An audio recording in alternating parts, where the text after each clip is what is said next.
of the Fairfield RTM. Will the clerk take the roll? Ken Astorita, Peter Britton, Alyssa Longo, Brooke Spiricino, Here. Tara Cook-Littman, Amy O'Shea, Here.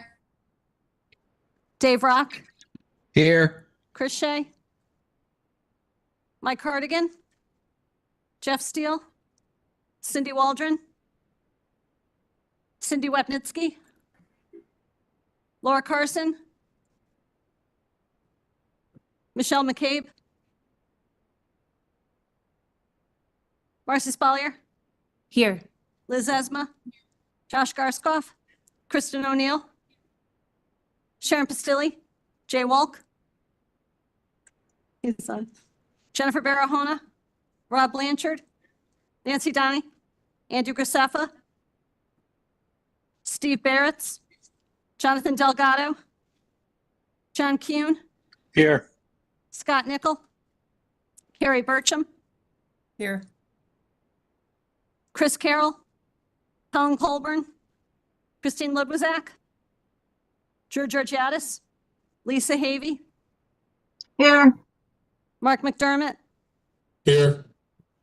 Karen Wackerman, Matt Ambrose, Justin Contrado, Margaret Horton, Pierre Ratsky. Here. Thank you. Thank you, Betsy. Let's all stand for the pledge.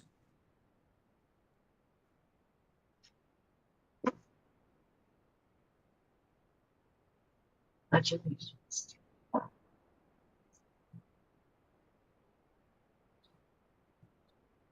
Thank you. Item 2 on our agenda. If you're online and you could just make sure you're muted. Item number 2 on our agenda is to hear and consider an appeal by the town attorney and the first selectman from the following vote of the Board of Finance pertaining to the legal services account to reduce legal services account number 1270-53-200 by $100,000. Requested fees and professional services, $875,000. Board of Finance approval, $775,000. Do I have a motion to approve? Representative Georgiadis, seconded by Representative Blanchard. For those of you following along, you'll find this item on page 76 of our budget book. If anyone from the public is online, you can go to our town site. Under the RTM page on the left, you will find a link to the budget book. I'm going to first have Town Attorney Pears and First Selectman Gerber come up to address the RTM.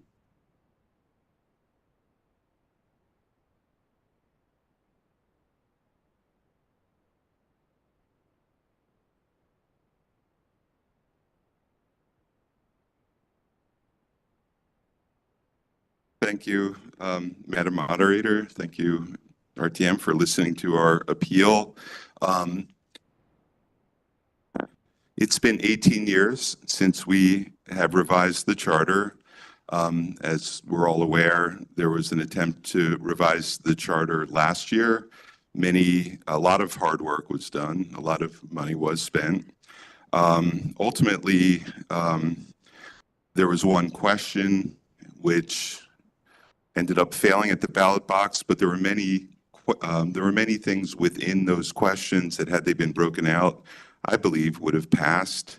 So many of those, I believe, deserve to be broken out into separate questions on the next election. But there are several other items that I believe should be addressed. Therefore, I think it's imperative that we have a legal budget for that. For $100,000 was our requested amount. Exactly what a charter revision commission would ask a lawyer to do is really beyond our control. Once we form that commission, they are an independent body. So I think it's an appropriate amount. Probably a safe amount, given that a lot of work was done in the past. But here are some of the things that I think need to get done. I think we need to change the way internal controls are discussed within the charter. I think the internal auditor needs a reporting relationship to the Audit Committee of the Board of Finance. Things that were in last time include notifications and modernizing that. We need to clarify the Water Pollution Control Authority. I think there were some misconceptions about, or there was some confusion by many on what our charter actually says about that and versus what state law requires. We need to make it clear, in my opinion, what those relationship between the WPCA and the town is, considering we have probably about $100 million or so of investments coming down the pike in the not too distant future. We need to clarify some of the positions within the charter, and certainly change the way we describe selectmen, change that to select person, all that kind of stuff. That probably would have passed last time as well. Terms of office, several terms of office need to be clarified, but the most important ones I think were discussed on the Board of Education. What to do when someone resigns from elected office, that was discussed, but never, I think, adequately clarified. I believe we need to discuss the ability of the RTM to get independent legal counsel if they so choose, and that should be a right within the charter. We need to address contract approval thresholds, job qualifications, ability to remove people from office for certain considerations, including ethical ones. We should address the town treasurer. That was discussed, but not fully addressed and sort of kicked down the road because I think they ran out of time. But right now, our town treasurer position is pretty vague responsibilities.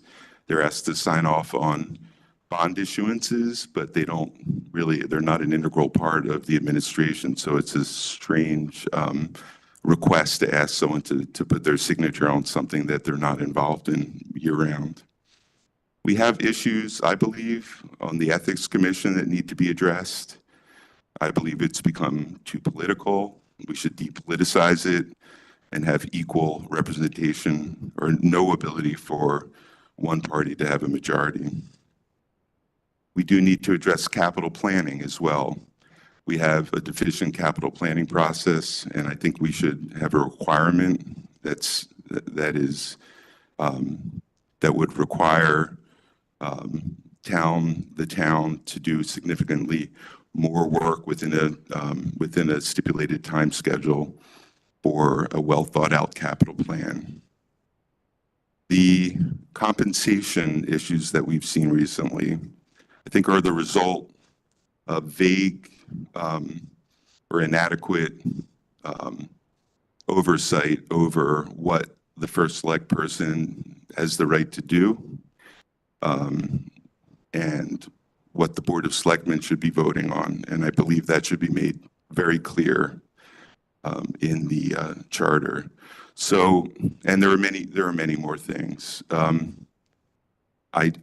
I believe that the Board of Finance made it clear they thought that I was going to be too busy, that I should be paying attention to all the other projects that we have going on. But it's my view that even though I may sit at the table, that it's really not my commission. Once the Charter Revision Commission is formed, there will be a chairman, and they will do what they believe is right, and I should not be influencing that commission other than in no different way than any other member would when I make a statement at the table.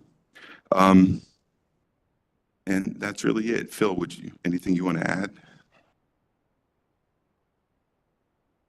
The only things I'll add, Town Attorney Phil Piers, is that it's a long process. It's important that it starts now so that the process can begin. If the process does start, Board of Selectmen constitutes the commission. it could be on the ballot in November of 2025. That would be 3 years after the last unsuccessful charter revision, which I think is more than enough time for people to have learned from the process that we followed 3 years ago. And I think it's very important for the commission to have adequate resources so that if it wants to explore something that no one has anticipated, that they can do that and evaluate all the issues that they want so that they're not confined in what they pursue if that's the direction the commission goes. So those are the only additional comments I have in support of the appeal. Thank you. I'm now going to ask for any member of the Board of Finance that voted for this cut, if they want to speak.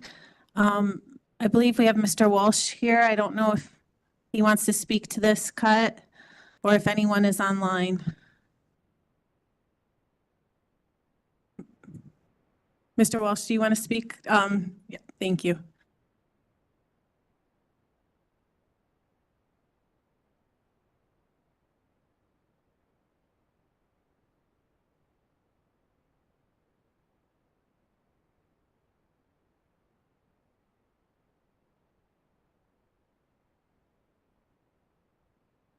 Mr. Walsh, unfortunately, you have to hold that button down the entire time. Yeah, it's not good. Anyway, good evening, everybody, and thank you for being here. My name is Jim Walsh. I'm a member of the Board of Finance. You're probably wondering why I'm here, because I am not the chairperson. Traditionally, it has been the chairperson who's been up here, and actually, it's the chairperson's duty to be here. But she felt because she voted in the minority that she shouldn't be here. I don't agree with that. Robert's Rules doesn't agree with that, because we have basically in the first chapter of Robert's Rules, we have a majority rule, which is the majority decision is the decision of the body. And the Board of Ed knows this as well. Matter of fact, on the Board of Ed, you're actually supposed to support it, support that decision of the body. And that's what we should be doing here, is that our chairwoman should be here putting forth the appellee's position on behalf of the board, which is that this board voted to cut the $100,000 in a bipartisan vote. But that's not what's happening tonight. So unfortunately, I'm forced to be here to do a duty that's not my duty. I'm just a plain old member. So, and the custom, and I will tell you, for time immemorial, every time there's ever been appeal that I looked back years on, it's all, anytime there's been an appeal, it's been the chairperson that has been here tonight. There is a way for our chairwoman to have gotten out of this. There's a request to be excused from duty, but for some reason she chose not to do that.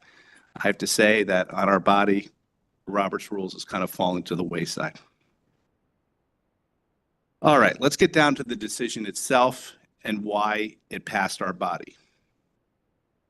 We just had we just had a charter review and a charter review commission in the last year, as the first selectman said this evening. In the last year, I believe we spent close to $400,000 on that process.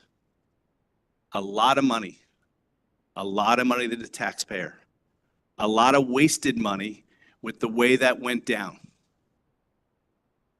It went down pretty substantially. I believe that this town, and I've asked some people over the weekend, you know, some people who are just not really involved, what they thought about there being another charter review. And people thought I was like saying crazy stuff. They're like, we just did one of these, did we? And the people are like, I didn't even understand the last one. I tried to read it and I didn't even understand it because they all think it's inside baseball. They all know it's like somebody trying to get an advantage one way or another. At least that's the appearance that they have. So here we are again, a year later, and we're sitting here about to throw good money after bad to just keep increasing the cost of this. And I hope we're not going to be doing, if this goes down again, I hope we're not going to be doing one of these once a year. Because this price is expensive. It's very expensive. There's a lot of costs in this budget that are expensive. And I just don't think that we can afford it. I don't think the members of our body, the 5 of us who voted in favor of it, thought we should affording it. We think that Mr. Gerber should have got his feet wet for maybe, I don't know, 1 year. Because many things have been happening, and you learn a lot as a first selectman over the first year or two. And maybe he should have just gotten his feet wet as opposed to making this charter one of his top priorities.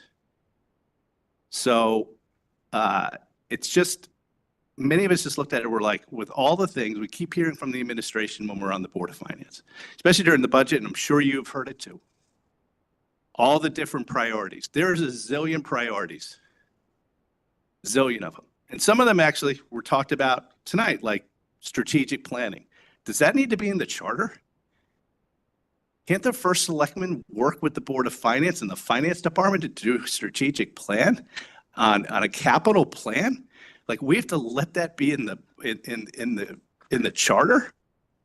Seriously, it doesn't need to be in the charter. So for all those reasons, I'm asking you to vote no on this appeal. I think I represent the other 5 members who also would like you to support their decision. And I appreciate your time. Thank you very much. Thank you, Mr. Walsh. I'm actually going to give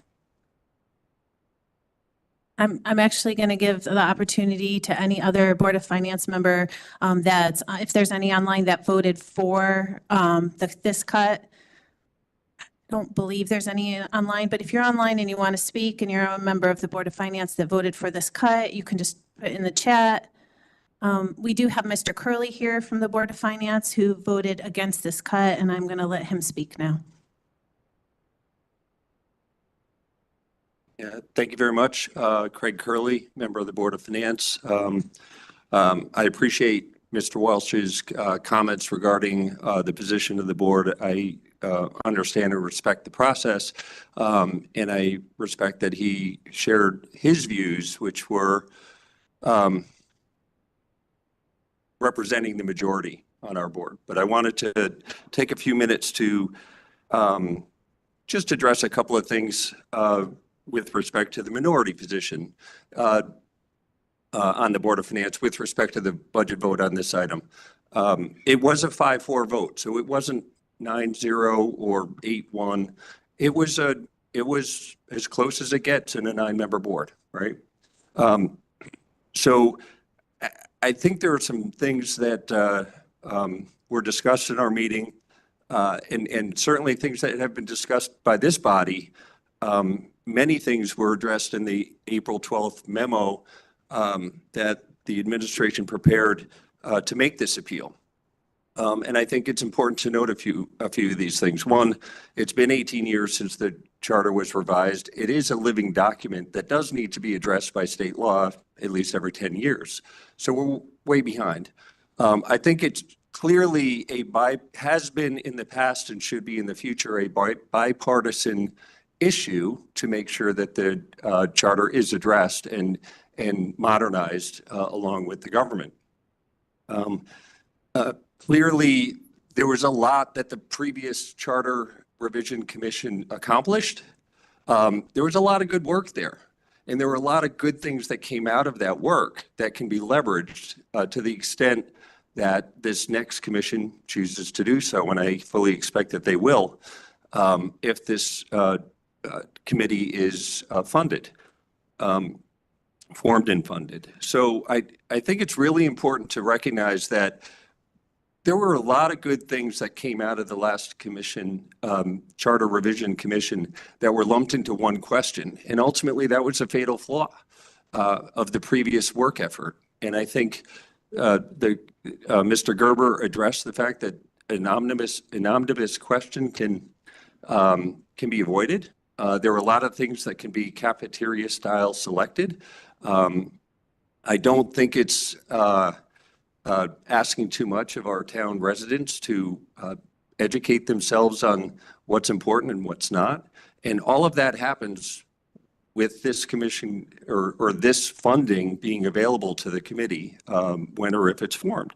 So I think it's important to address strategic planning. I think I don't even need to list them. There were 16 items on the April 12th memo that the administration put forth as examples of things that can be addressed that should not be lumped in to an omnibus question. So we did have a discussion at the Board of Finance meeting when this budget item was voted on.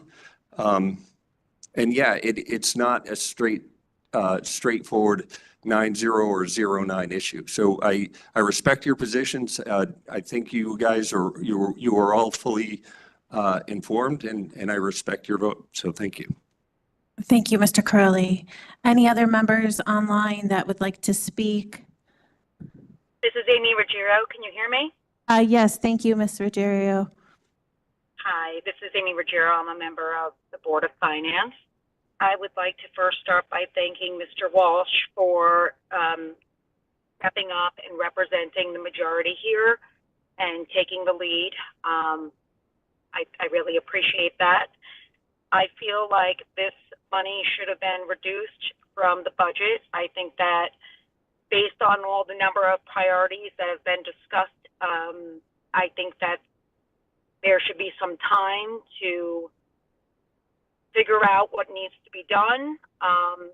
The previous vote, as we just talked about, failed, and there was a significant amount of time, and why the decision was made to make that a one question on the ballot, I don't know, but that was with somebody with a lot of time and a huge committee that spent $400,000, and I think that we have a right to the taxpayers to figure out what the priorities are and focus on the charter a little bit down the road to save some money. Every little bit counts, and I don't think this money needs to be spent today. There's enough of a increase in this budget that's already very troubling to a lot of members of this town, and I think that this is not something that should be approved. Thank you. Thank you, Ms. Ruggiero. Is there any other Board of Finance member? I see Mr. Walsh's hands up. I'm going to go to the body, and then I will come back to the board, to our first selectman, our town attorney, and any ex officio members after the body has been an opportunity to speak. But I did want to give each Board of Finance member an opportunity if there's any other online. Seeing none, I'm going to move to the body. Anyone like to speak? Representative Blanchard.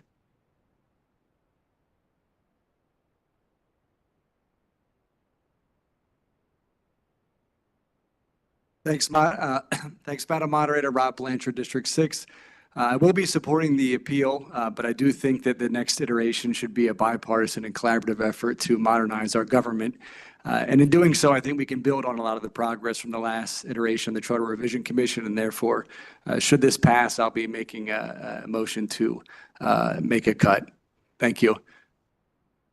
Thank you, Representative Blanchard. Anyone else like to speak? Representative Steele.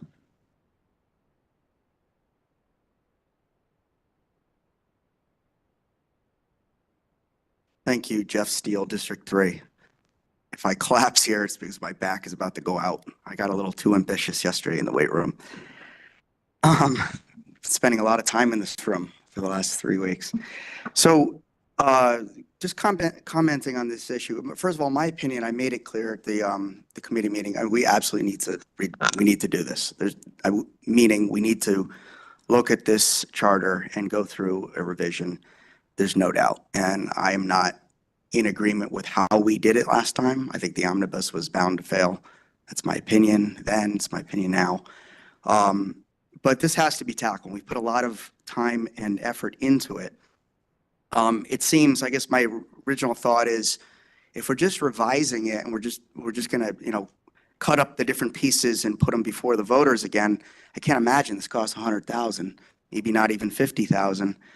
But then I realized that there's more to it than that. And, first of all, the Board of Finance did vote against, and we just heard, and thank you, Board of Finance members, for commenting on this and providing the opinions.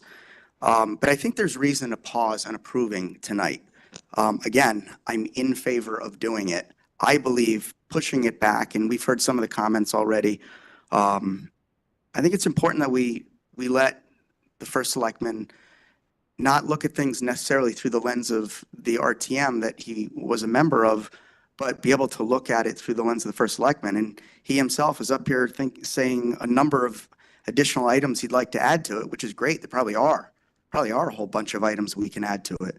But that's only 6 months in. What if the next 6 months there's a whole nother list of items that we might want to change? And I'd hate to shortchange the process and go through this again and then again and again. Oh, we forgot this, we forgot that. But I really feel that right now the first selectman's taking on some important initiatives, and I mean I do applaud him for going through things such as payroll corrections, financial streamlining, auditing the departments. That's great. I'd probably do the same thing if I came in. So yes, there's a lot on his plate, a lot on the administration's plate. So definitely, you know, initiatives too many one can compromise the other. But I think the most important thing is having some time to be the first selectman and see where else we need to make changes, because there will be other things. And I think your list that you're going to come up with is probably a whole bunch of things most of us agree on, or many things. I do agree we should do it bipartisan.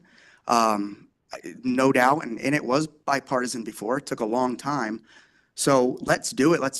I would love for, you know, the two parties to work together on this. It doesn't have to be partisan at all, but let's give this some time and work on the items that are really important and that you're doing presently to really unearth what are some faults that have been in town government for years. I don't mean just the last administration, but for years. Maybe there's just processes that do need to change. There's no doubt about that. You know, we're spending a lot of money on the UI litigation.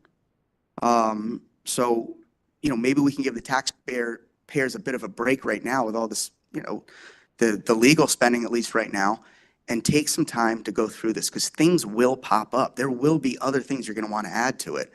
And you're 6 months in. The next 6 months could be really, really fruitful for uncovering other items to put in here. So, in favor, I just believe let's push it back a bit more so there's time under the belt. Thank you, Representative Steele. Representative Pistilli.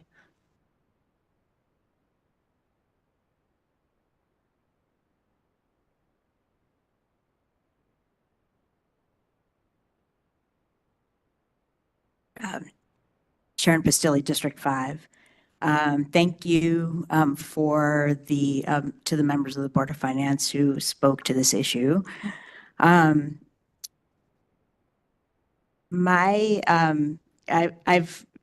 given this matter a lot of thought. I did follow the charter revision meetings very closely. I attended at least half of them, but I know that Mr. Gerber attended just about all of them. And as a public servant in his last 10 years as a public servant, he, charter revision has been very high on his list, and he spent a ton of time following and, really digging into the issues at hand. So the argument that he has enough on his plate is not an argument to be made by others. He's the executive of the town, so it's up to him if this is something that he wants to tackle. And he's very clearly done his homework. And this has been proven time and time again in his ability to speak to all of the issues at hand.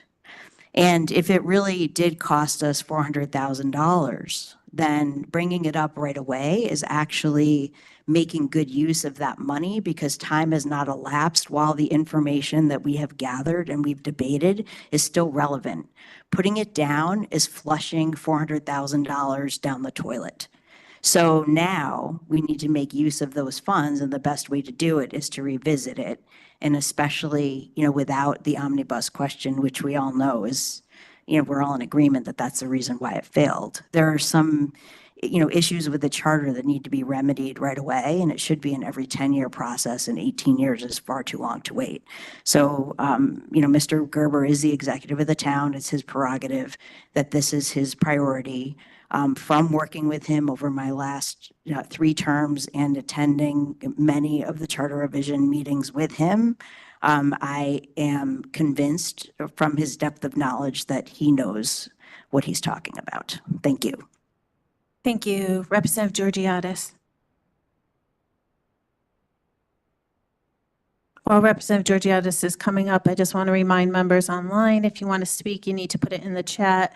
We can only see so many faces, so we will not see all your hands raised or any of that, so you need to have it in the chat. Thank you.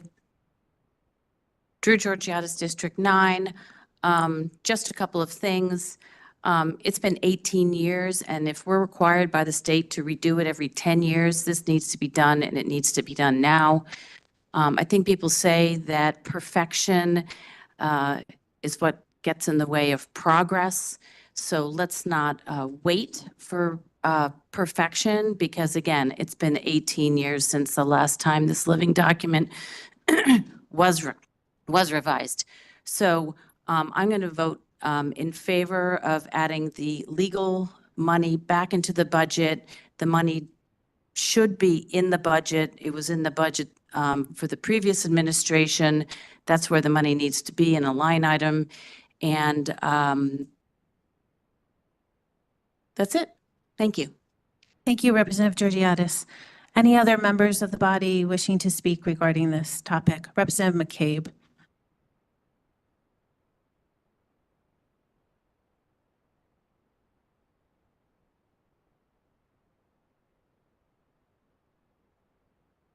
Representative McCabe, District 4. I don't need to reiterate the arguments in favor, which I will be voting for restoring the $100,000 that my colleagues in the RTM have mentioned, except for one.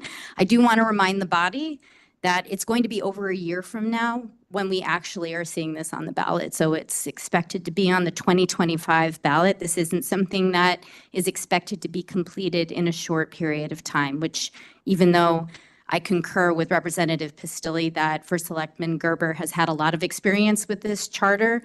Even given that, he will also have a year plus of his administration that has already taken place when the charter is finalized for the ballot. Thank you. Thank you, Representative McCabe. Representative Estrada.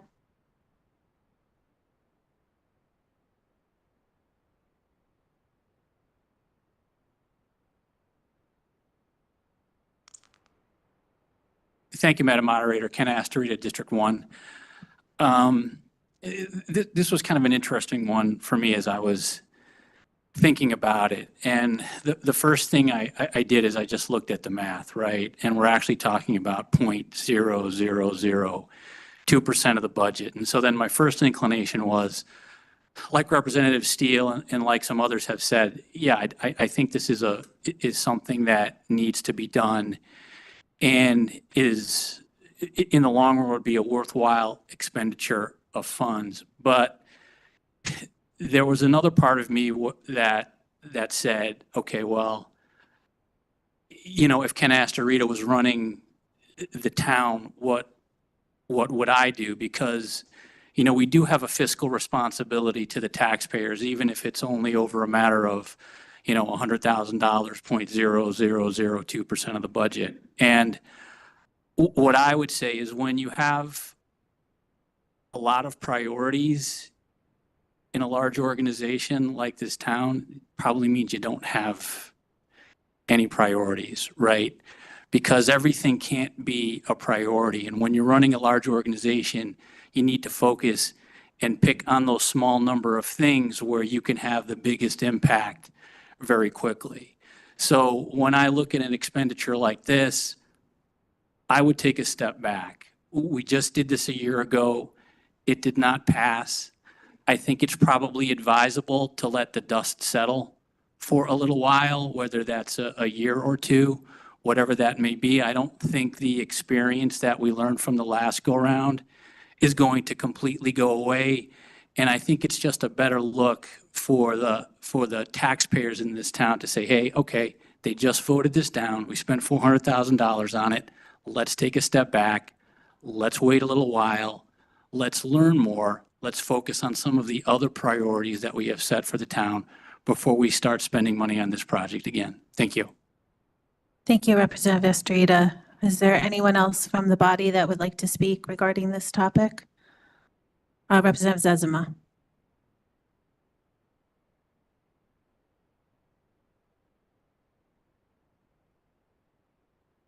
Thank you, Madam Moderator. Liz Esmond, District 4, and thank you to the members of the Board of Finance who came to share their thoughts with us. It's time to modernize government. This is the 21st century, and we've lost 4 years after promises of modernization and greater efficiency and a referendum that was guaranteed to fail. They were warned against an omnibus question, and they went ahead with it, and it failed. So now we're 4 years behind, and what we are now counting on is a C-suite executive to drive us through that process. Nobody who needs training wheels. And I do appreciate Representative Astorita's comment about fiscal responsibility. That's what this is about. The efficiencies that this revision, hopefully, the most impactful revisions that can be made will save taxpayers money. This has been long established. So if we're waiting to do that, we are not serving taxpayers. We are not delivering what I think they deserve as, a 21st century government that can make life more affordable and make what we do and what it costs more efficient. So I very much plan to support restoring funds for this process. Thank you. Thank you, Representative Zezima. Any other members of the body wishing to speak? Representative Longo. Hi, Melissa Longo, District 1. I'm very much in favor of revising the charter. I think it is long overdue. I think it's something that we all agree upon. However, I just find it ironic that Representative Zezima is talking about fiscal responsibility and giving back to the taxpayers when this budget is increasing taxes. So I would just like to say that. And I would imagine that running the town of Fairfield is extremely more pressing and difficult and than being an RTM member. And it's a huge responsibility, and it's a huge responsibility to everyone in our town. And I think that, Bill's insight, because he went through this once before, is great. I think sitting in the seat of the first selectman might just put a different spin on things. So I'm definitely for revising the charter. I can't see why we shouldn't do it. Like Liz said before, it's been 18 years, it's time. I just am a little uncomfortable with the timeline of it. I would like to see everyone taking their time on this. I don't feel like it's something that should be rushed. It's our town charter. It's a very, very big deal.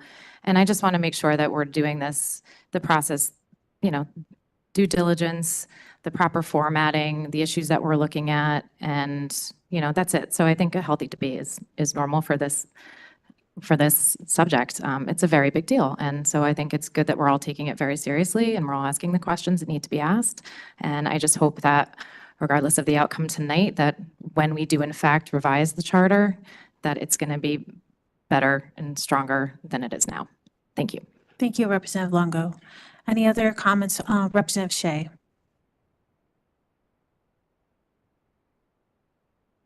Thank you, Madam Moderator.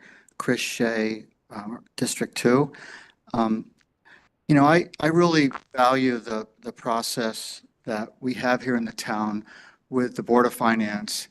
And I think that they made a very deliberative and proper decision. And yeah, it was bipartisan. And I think I know there was a lot of thought put into that decision. And I'm just looking at, the budget request for legal services and including the $100,000 ask for the charter, the budget request is up almost 55% from fiscal year 24. And that's an enormous amount of money. And I feel as though, we need to show some restraint here. And I'm in favor of the charter being revised. However, I believe that perhaps if we took a little pause and tried to get this done next year, I think that might be a better course of action. Thank you. Thank you, Representative Shea. Are there any other comments from the body? Representative Carroll.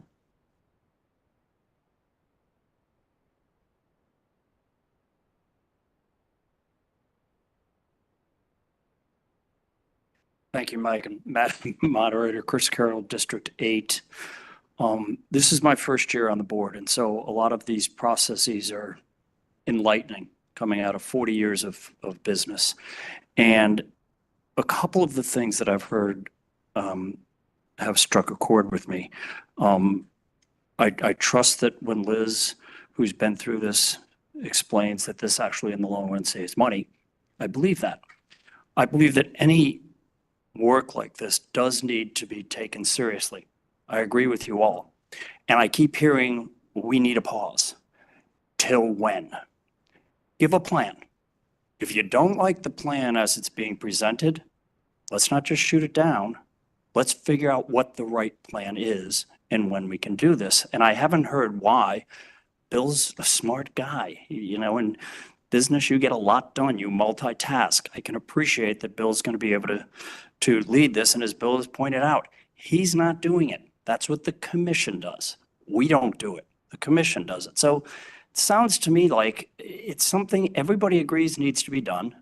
There's a plan that's being put forward when we could get it done, and there's no alternative timeline. So I strongly feel we move forward and get this done. Thank you. Thank you, Representative Carroll. Are there any other comments from the body? Representative Wackerman.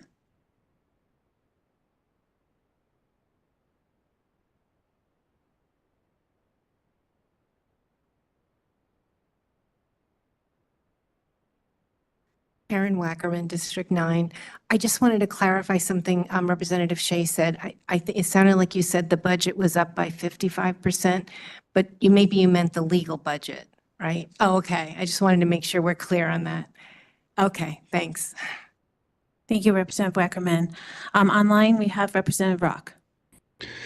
Yeah, hi, Dave Rock, District 2. I'm just hearing a reoccurring theme. It's pause, wait, don't do it.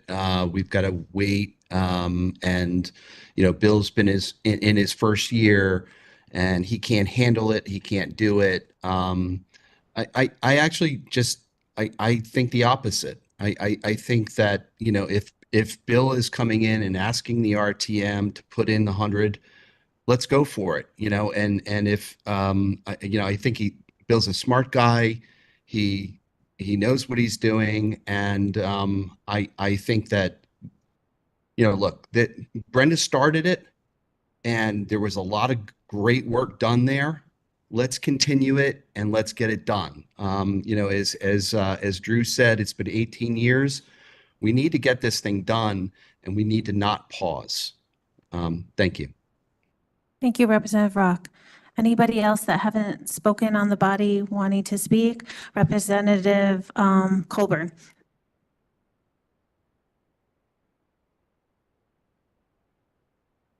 Thank you, Madam Moderator. Colin Colburn, District 8. I'll be voting no against the appeal my feeling is we should take what was done from the last commission, put it to vote in the 25 election, break it out instead of an omnibus, get that reform done, make some progress there, and then we do a charter revision commission in 2027. That is my opinion. Thank you very much. Thank you, Representative Colburn. Is there anyone else? Representative Cook-Littman.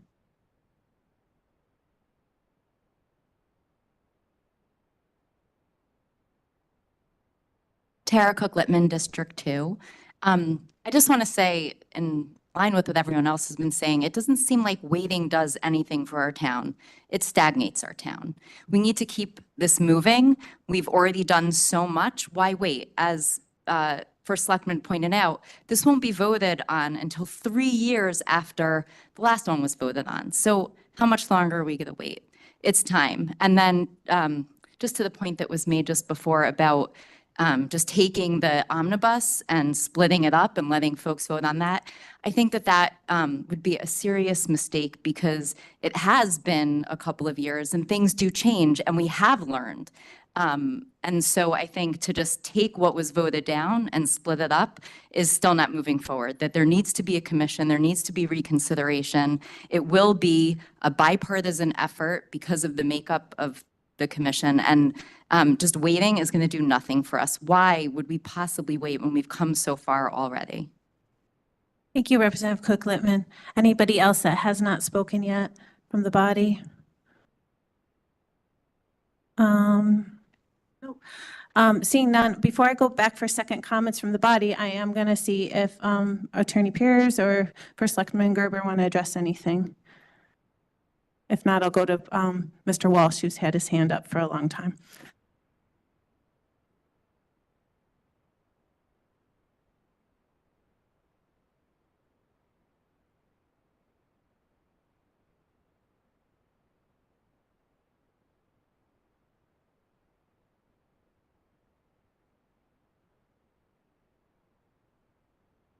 Good evening. I'll be quick.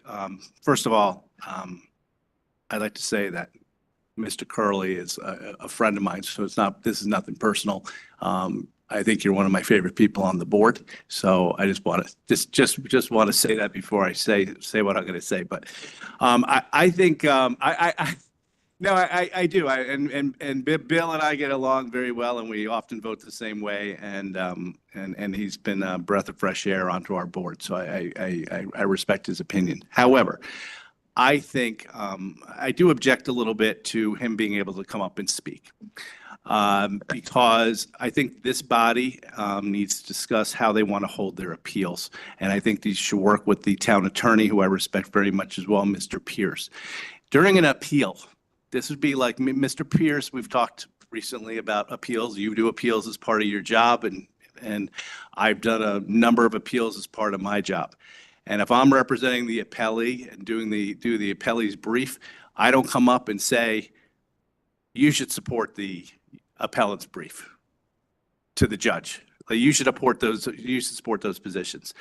The position that should be supported during this appeal, during the process that we have for the Board of Finance, should be the majority vote of how we voted. And that should be the only position. Point of order. Is there any relevance to how the Board of Finance should be functioning as related to the question here? He can go on, but it's my preference as moderator. Mr. Curley is an ex officio member of this board, and so I do feel like I gave all the Board of Finance members a right to support their vote as moderator of this. So, thank you. Okay, well, I mean, feel like a little bit like Don Quixote, tilting at windmills.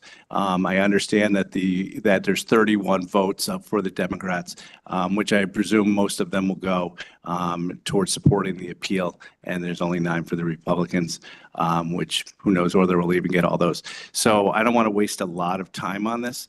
But I think if it does pass, one of the issues should be about this appeal process and making it a little clearer.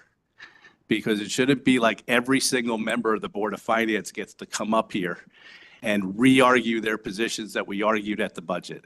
That's just not the way the spirit of the. I've read the charter many times, and that position over this past weekend. So anyway, in regards to just a couple other points. In regards to a plan, the gentleman who raised that point, I agree with you. And at the Board of Finance, I said I would fully support this money going in next year. So I just want to let you know, and I think most of the people who voted in favor of this cut said the exact same thing. So that would be the plan. And in regards to Mrs. Esma's comment, I would just like to say there is no possible way you can say that this is going to save money. There is just no possible way you can say that at all. Thank you very much. Are there any other comments from the body? I'm going to let Representative Zezima, if she wants to speak to that point.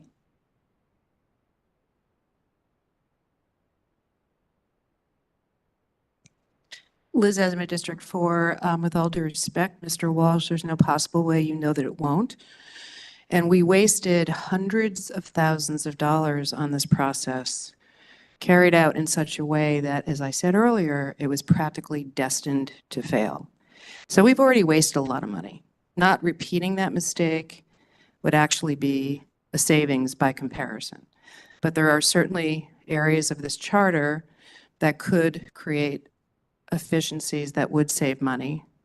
And if you want to bring forth some data or some analysis you've done, you can email that to me and I would appreciate it. Thank you, Representative Zezima. Representative Steele?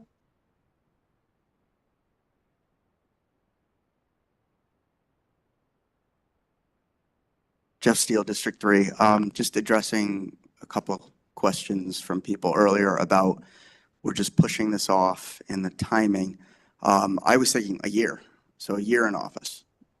And again, the other reason is there's currently, right now, what's going on is audits are happening, payroll, investigation, all that stuff. Like, there's a lot of stuff that's being looked at, which is fine, but let that play out because things are still going to be unearthed potentially.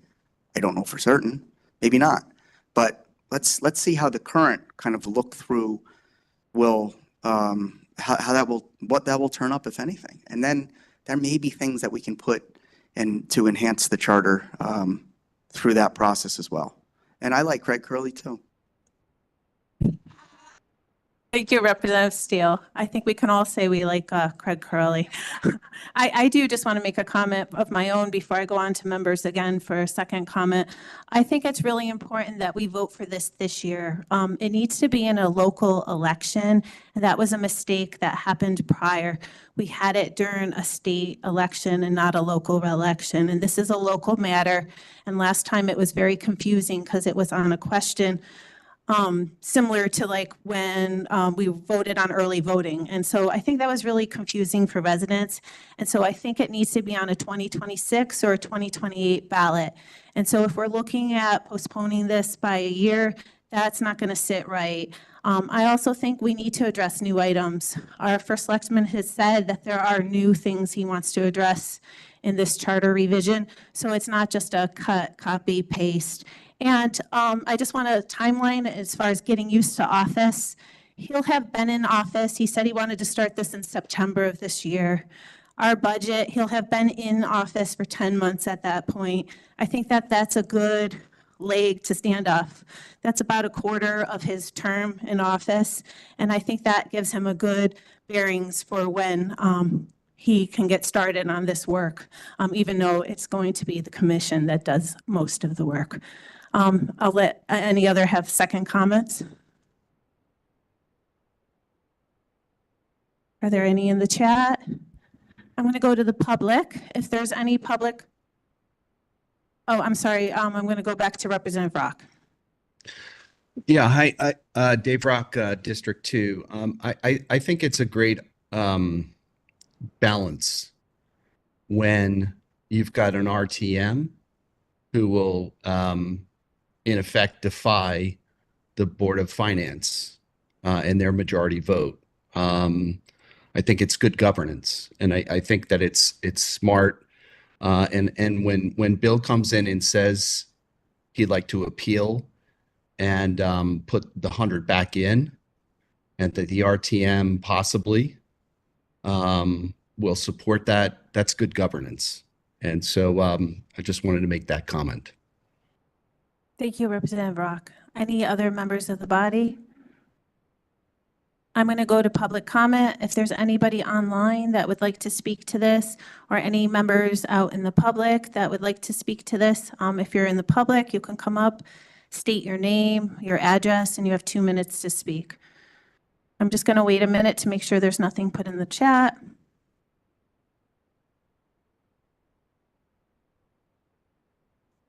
Seeing none, I'm going to move this to take a vote. I think we're going to have to do a roll call vote. Sorry, Betsy. Yes, first of all, I meant to say this requires a 2/3 vote of the RTM to pass. And if you're saying yes, then you're supporting the appeal to reinstate the $100,000. Ken Astorita, Peter Britton, Melissa Longo, Brooks Pericino.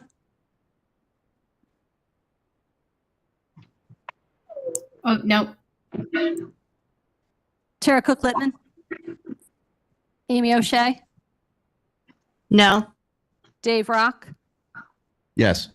Chris Shea, Mike Hardigan, Jeff Steele, Cindy Waldron, Cindy Wapnitzky, Michelle McCabe, Marcy Spalier, Liz Esma, Josh Garskoff, Kristen O'Neill, Sharon Pastilli, Jay Wolk,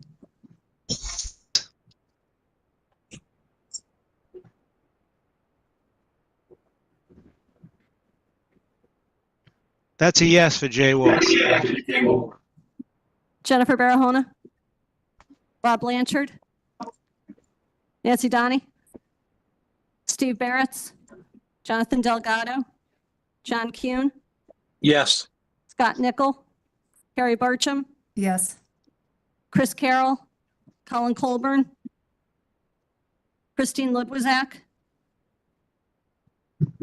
Drew Georgiadis, Lisa Havey, Yes. Mark McDermott, Yes. Karen Wackerman, Justin Contrado, Margaret Horton, Pierre Ratsky. Yes.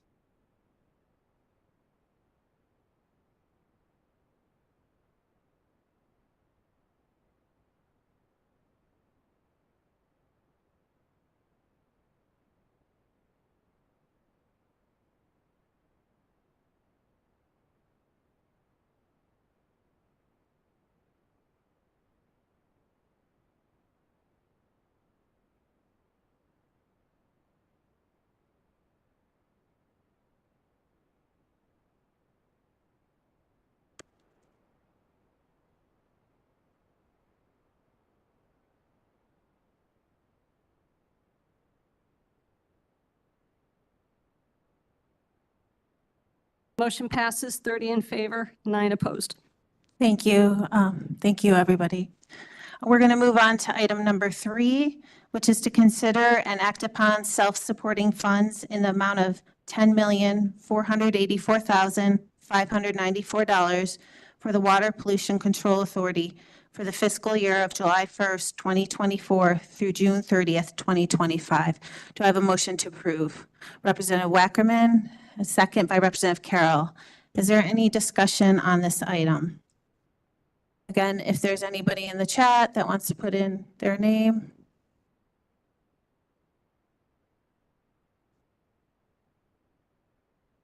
Oh, I'm sorry, you couldn't hear Betsy from the former vote. The motion passed, was it 30-9? So the amendment was successful. So now we're on item number 3, to consider and act upon self-supporting funds in the amount of $10,484,594 for the Water Pollution Control Authority for the fiscal year of July 1st, 2024 through June 30th, 2025. And I've already had a motion by Representative Wackerman and a seconded by Representative Carroll, I believe. Is there any discussion on this matter? Seeing none, we're going to take it to a vote. Actually, I'm going to go to the public just to make sure there's no one here in the public that would like to speak. Seeing none, we're going to take it to a vote. All those in favor signify by saying aye. Aye. Aye. Aye. Aye. Opposed? Abstention? That motion passes unanimously. Moving on to item number 4, to consider and act upon self-supporting funds in the amount of $3,959,441 for the Emergency Communication Center for the fiscal year of July 1st, 2024 through June 30th, 2025. Do I have a motion to approve? Representative Georgiadis, seconded by Representative Barretts. Is there any discussion on this item? Seeing none from the body, is there any public discussion on this item?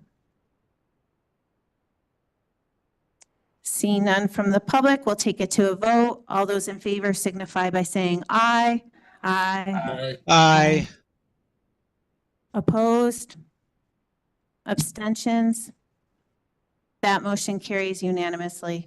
Moving on to item number 5, to consider and act upon self-supporting funds in the amount of $425,000 for the Regional Fire Training School for the fiscal year of July 1st, 2024 through June 30th, 2025. Do I have a motion to approve? Representative Nichols, seconded by Representative Cook-Littman. Is there any discussion on this item? Seeing none from the body, is there any from the public? Seeing none from the public, we'll take it to a vote. All those in favor signify by saying aye. Aye. Aye. Aye. All opposed? Abstentions? That motion carries unanimously. Moving on to item number 6, to consider and act upon proposed appropriations in the amount of $369,709,303 for the fiscal year of July 1st, 2024 through June 30th, 2025, as recommended by the Board of Finance for any lawful purpose. The total proposed budget as approved by the Board of Finance is as follows. Board of Finance recommended budget $369,709,303, less non-current tax year revenue of $40,806,921, net revenue to be raised by current year taxation $328,902,382, plus senior tax relief, $3,755,000, plus assessment of appeals, open court log, $400,000, plus reserve for uncollected taxes, other credits, $3,321,914, gross amount to be raised by taxation, $336,379,296. Do I have a motion to approve? Representative Zezima, seconded by Representative Waldron. Is there any discussion on this item?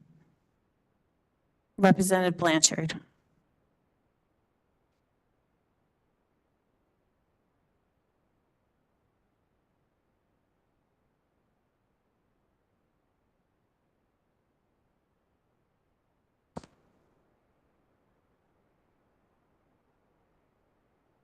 Thank you, Madam Moderator. Rob Blanchard, District 6. I'd like to make an amendment, page 76 of our budget book.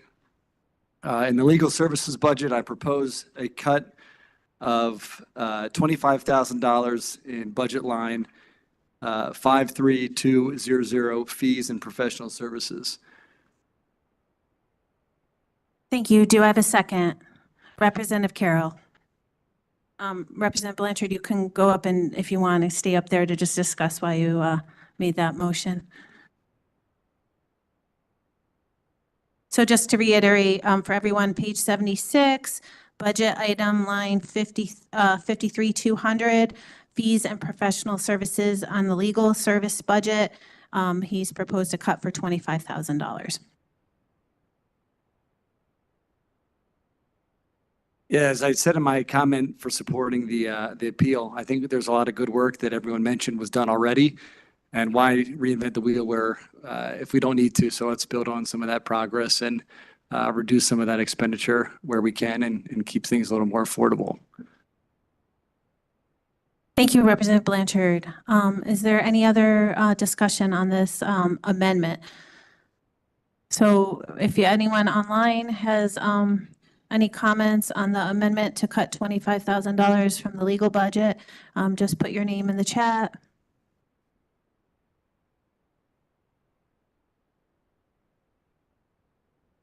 I think we probably talked the legal budget up and down a little bit earlier today. I'm going to go, I don't see any members of the body. I'm going to go to members of the public.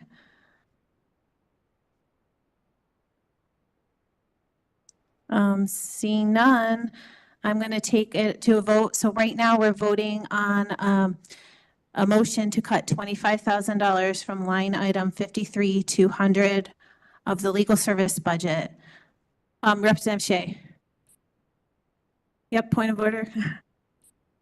Representative Shea, I could be out of line here, but doesn't that motion need a second? I did. Representative Waldron, I think, seconded it. Oh, I'm sorry. Thank you. Yep. Any other discussion before we take it to a vote? I'm going to start by trying to do a total vote, but we'll see how that goes. So all those in favor signify by saying aye. Aye. Aye. Aye. Opposed? Abstentions? That motion carries unanimously. Thank you. Is there any other comments on item number 6 of the budget? Representative Pistilli.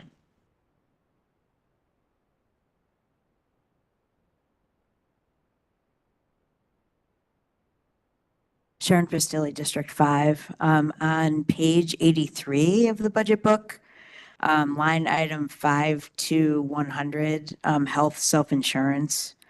My understanding is that because the pace of hiring has changed, I'd like to propose a reduction to that line item by $45,000. So instead of 11,602,767, it would be reduced 45,000 to 11,557,767. If my Representative Pistilli, I think you took the 2024 budget. Oh, I'm sorry, 25. I had that math too. I picked up the wrong number. Okay. I scribbled out the right answer, so I can't see what it is. I'll have to recalculate. But anyway, reduce that line item by 45,000. And then also, well, when we get to discussion, I'll continue. Thanks. Okay, so Representative Pistilli is making a motion to cut active employee benefits budget line item 52-100 on page 83, health self-insurance. Do I have a second? Representative Garskoff. I'll let Representative Pistilli discuss this. Thank you. Through you, Madam Moderator, to Mr. Becker, I just wanted to ask for a little more elaboration about why, slowing the pace of hiring, like why we would be able to make this cut to this line item. Thank you. Mr. Becker, you can go on up and.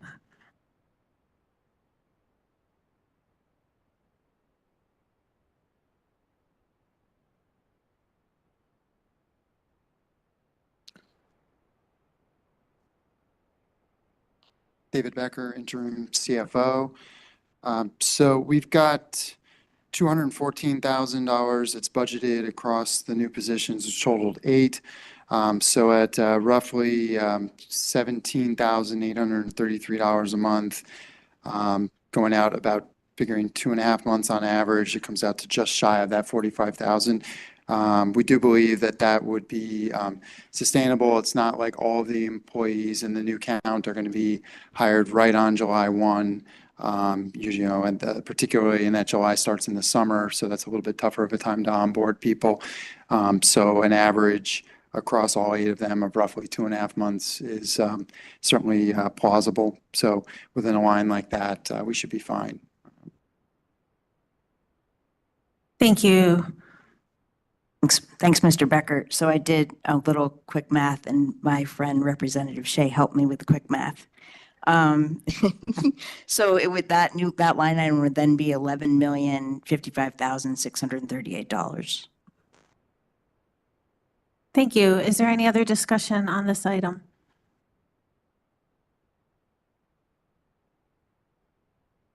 Are you raising your hand, Frank? Okay, great. Come on up.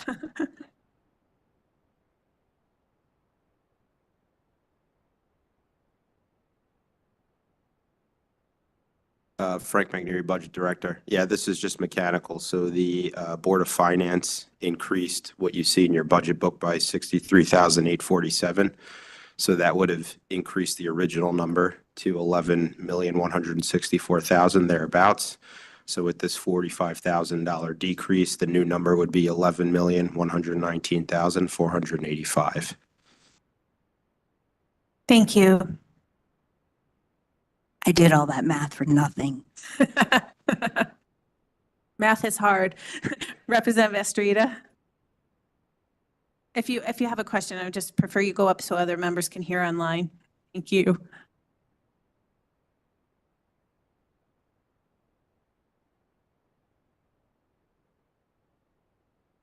Ken Astorita, District 1, and I'm not really good at math either, which is why I'm standing here right now. So in the budget book, the line item is $11,100,638, correct? But Frank, you said it was adjusted to the Board of Finance to be approximately $11,164,000. So we're actually cutting $45,000 from the $11,164,000. I got that right? Okay. I'm getting better at math. Okay. Thank you. So it's actually going to be higher than what's in our budget book. Go ahead, Mr. Becker. Yeah, the numerous lines, particularly health insurance lines, ebb and flow throughout the process, and oftentimes downward. So even beyond these calculations, typically the health insurance, as we get better and better information throughout the year, which is all has trended, goes, down. Sometimes you see up and. Great. Not everything in the physical book. I mean, they don't get on the town side, we don't reprint after each. We appreciate those savings. Yeah. Are there any other comments on the amendment to cut $45,000 from budget line 52-100, health self-insurance, for a total budget line item of $11,119,485?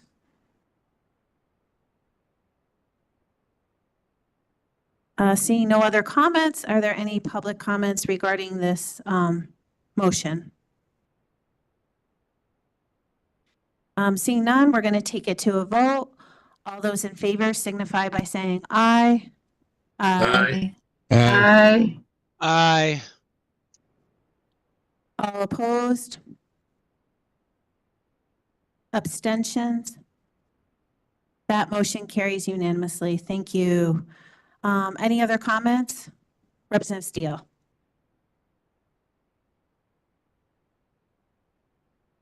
Anything on this budget line item of number 6 on our agenda?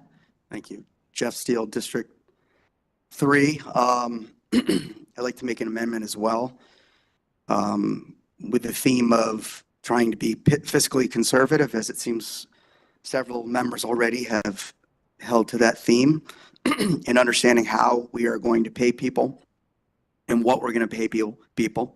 I do propose this cut. Now, first of all, I think the budget generally is good as it is in front of us. There are a few things that. Representative Steele, if you just make the motion and then I'll get a second. There's and a then few you things that popped up. One is this, and the motion is to cut the Finance Department 3010, line item 51010, regular payroll. Can you just tell me what page of the budget that's on so we can all follow along?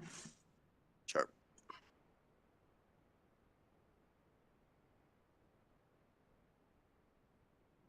Sorry, page 104. Is to reduce the amount by $15,000, specifically the Chief Financial Officer position from $190,000 to $175,000. This would still represent an $18,402 increase from $150 this past year. It's also a 12.1% increase.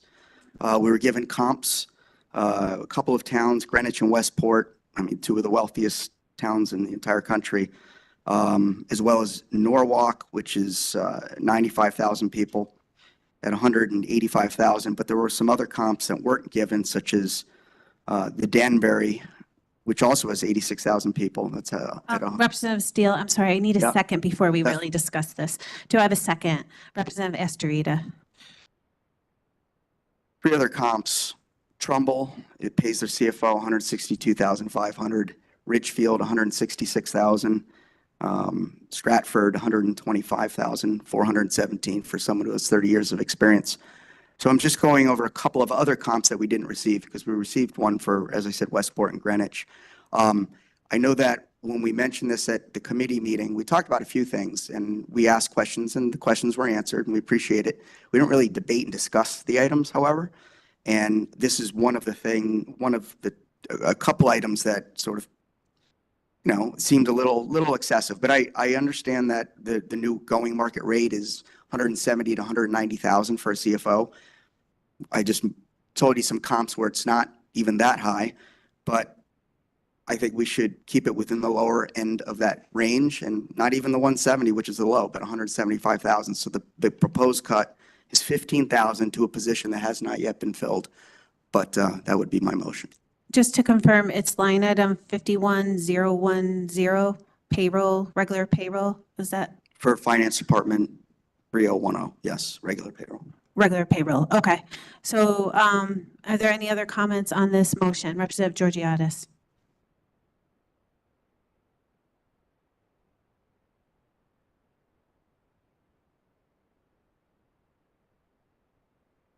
Drew Georgiadis, District 9, through you, Madam Moderator, to Representative Steele. With all those comps, I know that Fairfield has moved from a pension to a defined contribution. Do you, obviously that has a lot of value on top of a salary. Do you have any of those comps, and do you know which of those salaries are also going to get a pension? So you don't know that?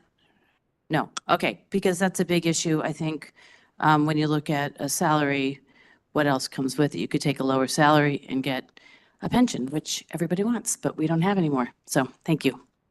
Thank you, Representative Georgiadis. Representative Pistilli.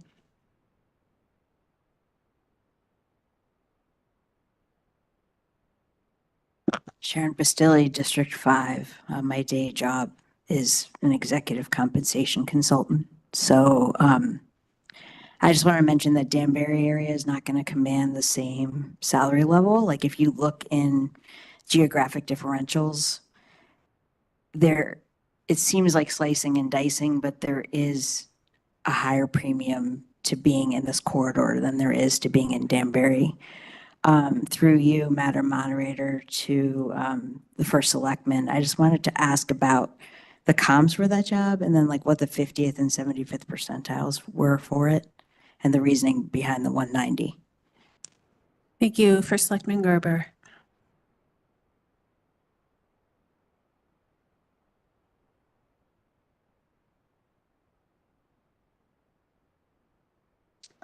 Yeah, I don't have the data split that scientifically, but did look at a lot of towns where there's information that you can glean from websites or public disclosures. But I do agree it's hard to compare when you don't know the benefits. But I wouldn't look at Danbury. I think that's a tough comparison to make for cost of living as well. But in this area, the only town I could find that was in the neighborhood of the lower range was Trumbull. I mean, most of the towns in this area are at the higher end of the range or higher. So I don't think we're going to find a seasoned CFO who can come in with a mastery of the systems and processes that need to get put in and command the respect of a lot of people that have been here a long time doing things the way they've been doing them for 10, 20 years.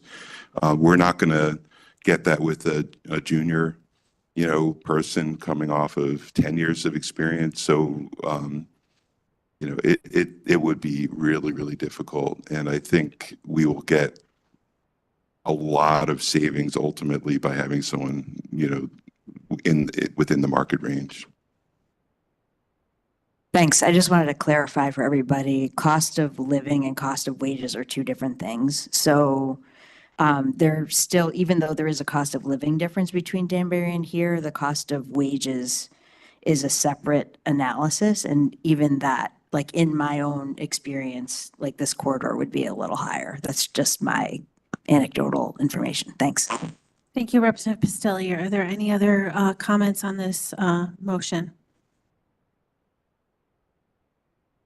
Again, if you're online and you have any comments, just put your name in the chat. I'm going to go to public comment. Any members of the public who'd like to speak to this, or any members online? Seeing none, we're going to take this to a vote.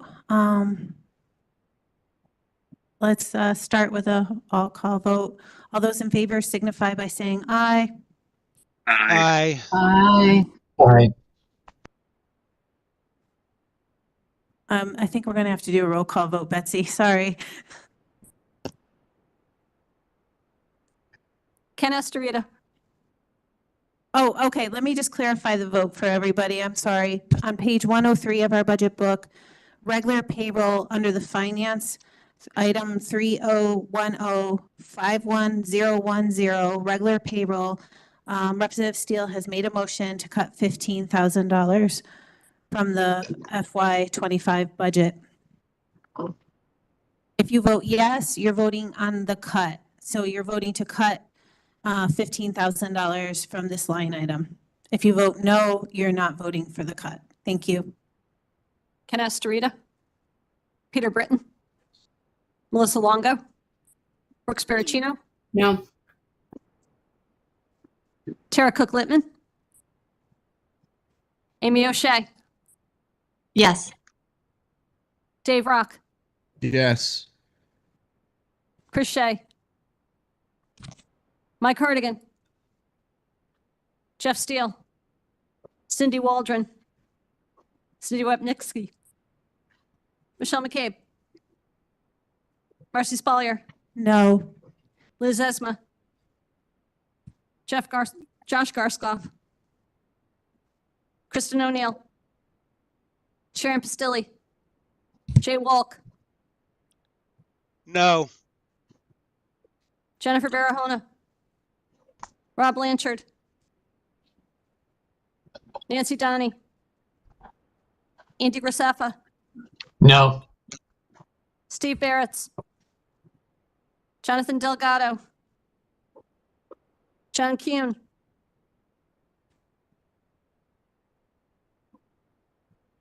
No, sorry. Scott Nickel. Harry Burcham. No. Chris Carroll. Colin Colburn. Christine Ludwizak. Drew Georgiadis. Lisa Havey. No. Mark McDermott. No. Karen Wackerman. Matt Ambrose.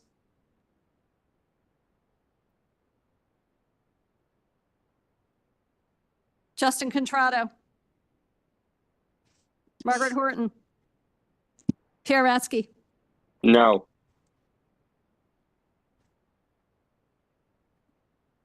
Betsy, Matt is a yes. That's an earlier one. Oh, sorry.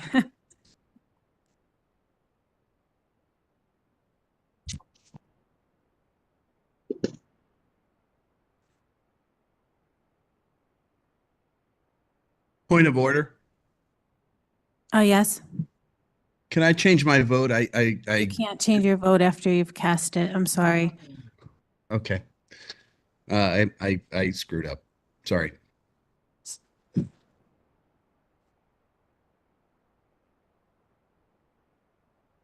Motion fails, 10 in favor, 28 opposed, 1 not present to vote. Thank you.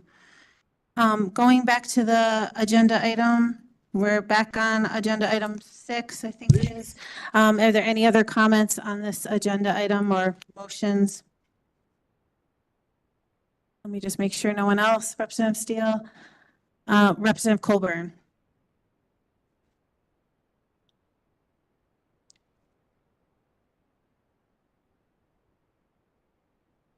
Thank you, Madam Moderator. Colin Colburn, District 8. I'd like to propose a cut to the Board of Education budget of $110,000. Okay, thank you. Do I have a second?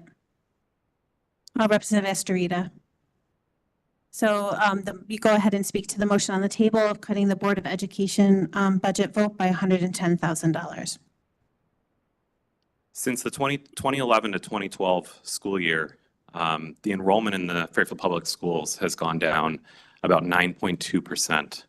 In that same time period, the budget for the Board of Education has gone up 52%. Talk about math, not really mathing.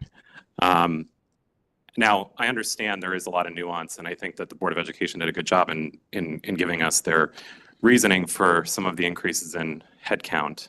However, I do believe that at some point, as we are even projecting that enrollment is going to continue to go down even further, that at some point we do have to come to terms with supply and demand.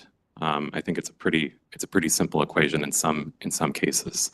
My $110,000 reasoning is really taking the contract that we approved, 2 entry-level positions. $110,000 is about that number. So I don't think it's anything crazy or outlandish. I'm all for. I think education is second to public safety in terms of the importance of that a government should be doing for its citizens. But I also believe that there's a dynamic at play in our town when it comes to the number of people that we have going into the schools that we do need to adjust to rightfully while still providing a good quality education. Thank you. Thank you, Representative Colburn. Is there any other discussion? Representative Pistelli.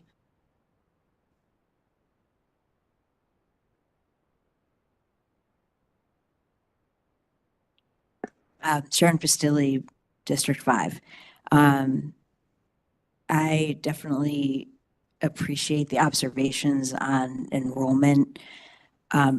Those of us who have had children in public schools during COVID are very aware of the learning loss and the mental health crisis that have come out of the pandemic. And this is something that won't be corrected for a generation likely. And therefore, I don't feel that it's time to cut the education budget because our kids are still going to be, feeling the effects of this like throughout the rest of their schooling in order to be able to catch up. Thank you. Thank you, Representative Pistelli. Representative Barrett.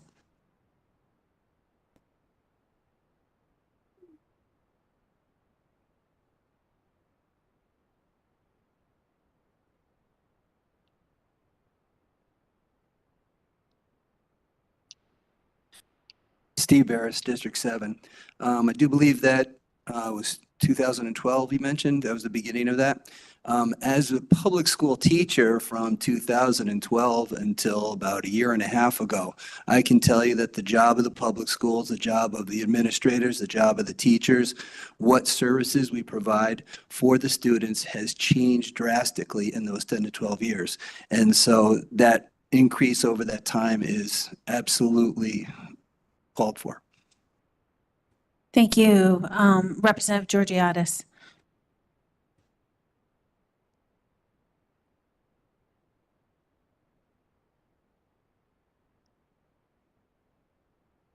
Drew Georgiadis, District 9. It's my understanding that the majority of the Board of Ed budget is unfunded mandates from the state. And through you, Madam Moderator, I'd like to invite Jen Jacobson up to the podium so she can address where most of the increases have gone to and where the money will apply. Thank you. Come on up, Mr. Testani And Mr. and Ms. Testani. Jacobson.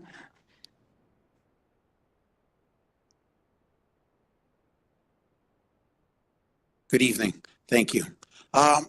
There is truth to that with the unfunded mandates, several that have come down over the years, including the last legislative session, and we're not sure what's going to come about in this legislative session.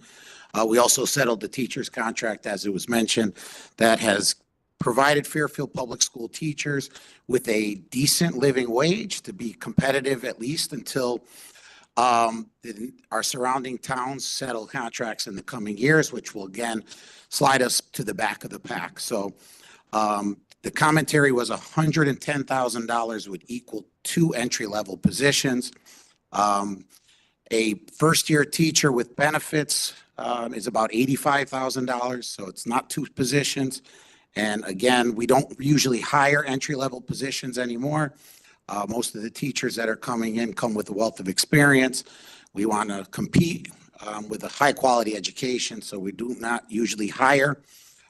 If we have an opportunity to hire a seasoned veteran from another district who can come in and provide a high-quality education. So that 110 is probably going to impact a lot more than that.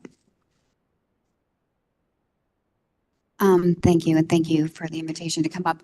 Yes, in addition to what Mr. Testani has shared with you all, I know that we've presented this to you in terms of many times in regards to what the increases are in terms of our contractual obligations and the unfunded mandates, but also the significant loss in revenue for the 24-25 year due to the ending of our ARPA funding and a significant reduction in our special education funding. So I appreciate the commentary on enrollment, so to speak. Also, just wanted to make the note that everyone that is in this budget book is not necessarily in those charts. So that's point number 3. And then number 4 is that the significant need has changed from back over a decade ago in terms of our population and the cost avoidance that is built into this budget in order to address those needs in districts versus spending significantly more money on attempting to outplace them. So actually, this is an investment in cost avoidance as well. So I hope that between that answer and my answer, I'll just advocate for the board to pass this budget as it has been presented to you. The Board of Ed, just in case anyone wasn't aware, we did cut several $100,000 from the budget before it left our table as well. So we did go through it on many nights with over 200 different questions, I believe, to the administration in order to make sure that we got it right as best as we could as a board, and it did pass unanimously. So I would just ask that you not support this motion. Thank you very much. Thank you, Mr. Testani. Thank you, Ms. Jacobson. Thank you. Thank you. Are there any other questions or comments? Representative Estrita.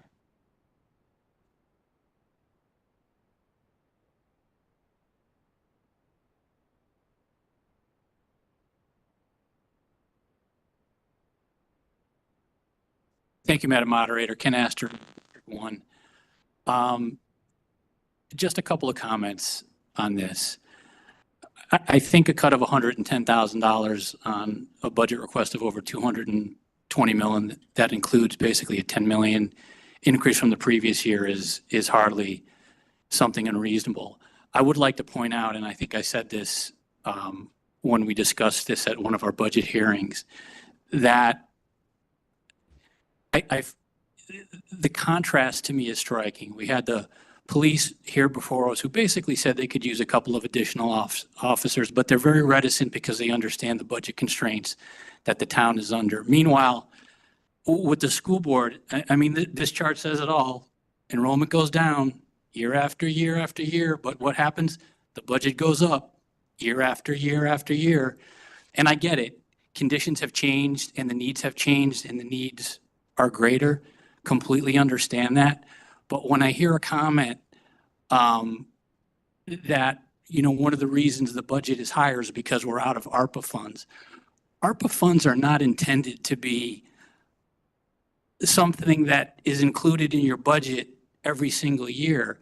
It was money that was intended to get you through a particular crisis.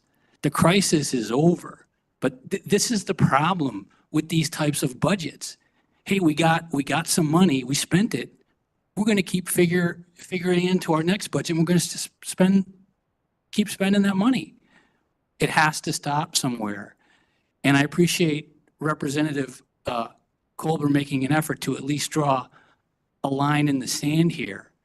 These types of increases, we might be able to sustain them now, but the day of reckoning will come. You can't lose enrollment and keep increasing your budget year after year after year after year. Thank you. Thank you, Representative Estrita. Representative Waldron.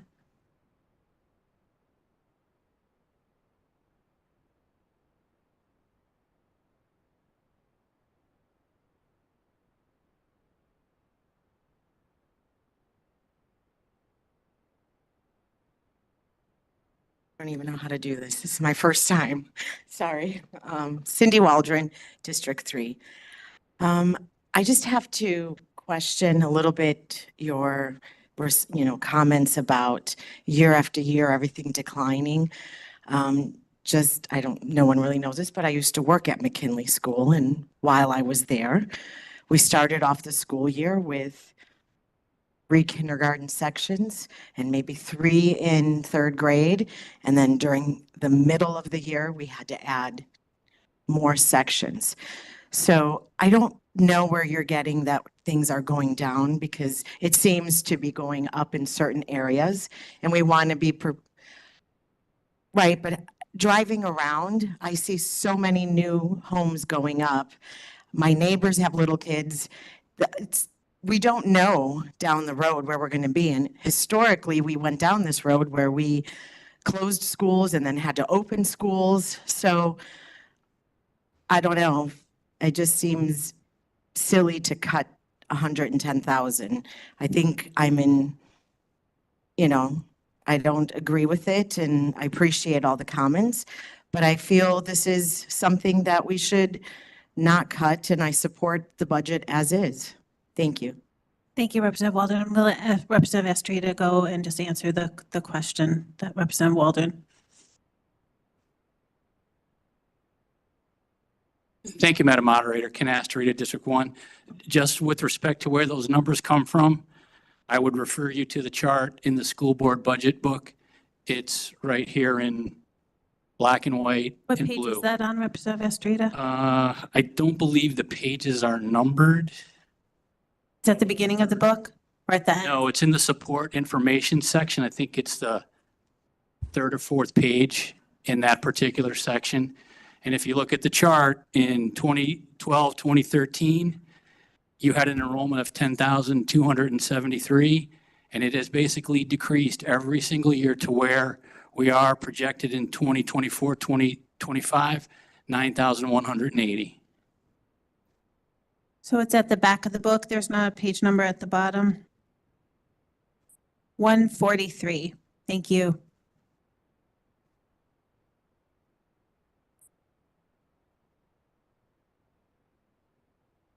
Any other comments on this item? Representative Zezima.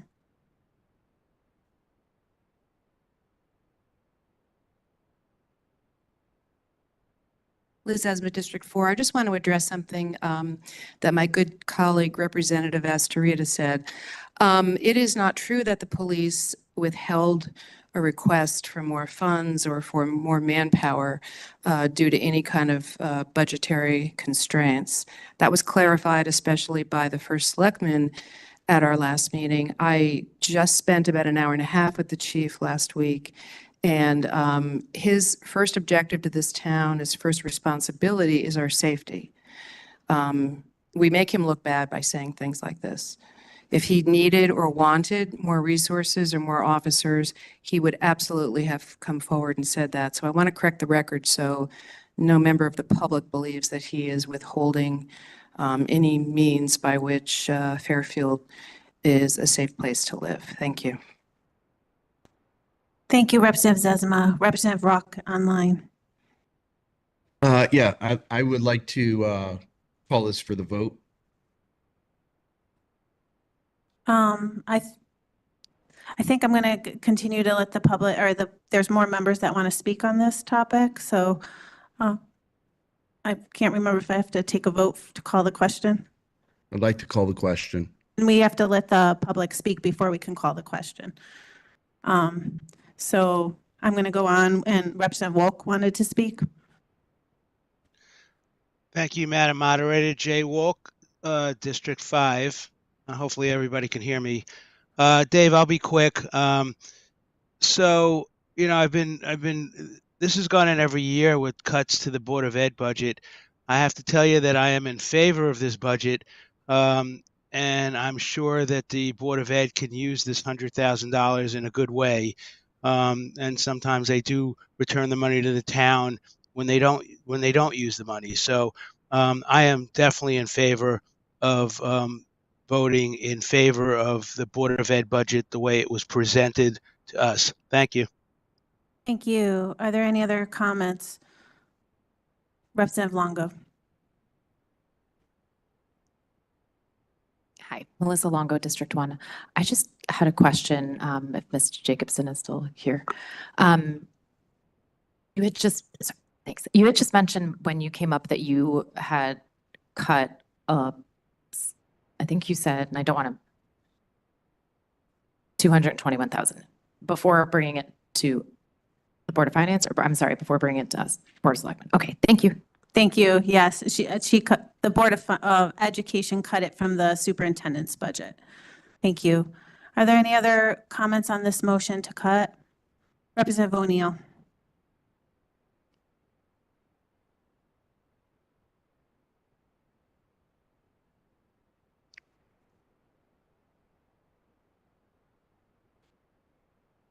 Hi, Kristen O'Neill, District 5. I just wanted to point something out that is in our budget book from the Board of Education. If you look on page 5, I believe there is a chart that shows the PPE in Fairfield for the last 12 or so years. Currently, we are 56th in the state of Connecticut for our PPE, which is per pupil expenditure.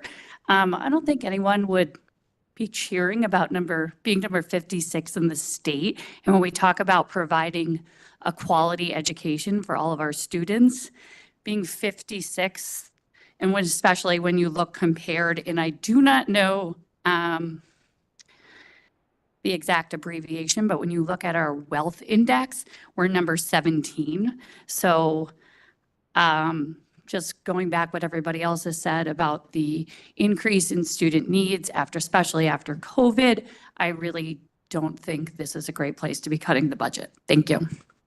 Thank you, Representative O'Neill. I apologize to Representative Rock. If he has a second to call the question, he can, and then we can vote on it without debate, and then we go right to the public. Does anyone want a second? Representative Wackerman is second.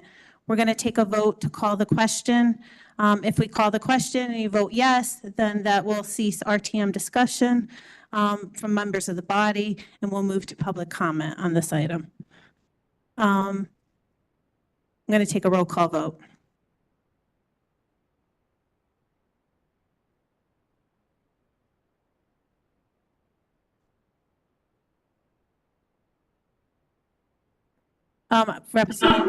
Attorney Pierce just told me that that's what I should do.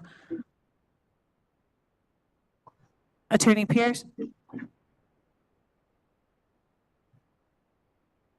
You can limit, the body can have a vote to limit the debate of the body. What it can't do is limit the right of the public to speak. So you can end the debate at the body and then have the public speak.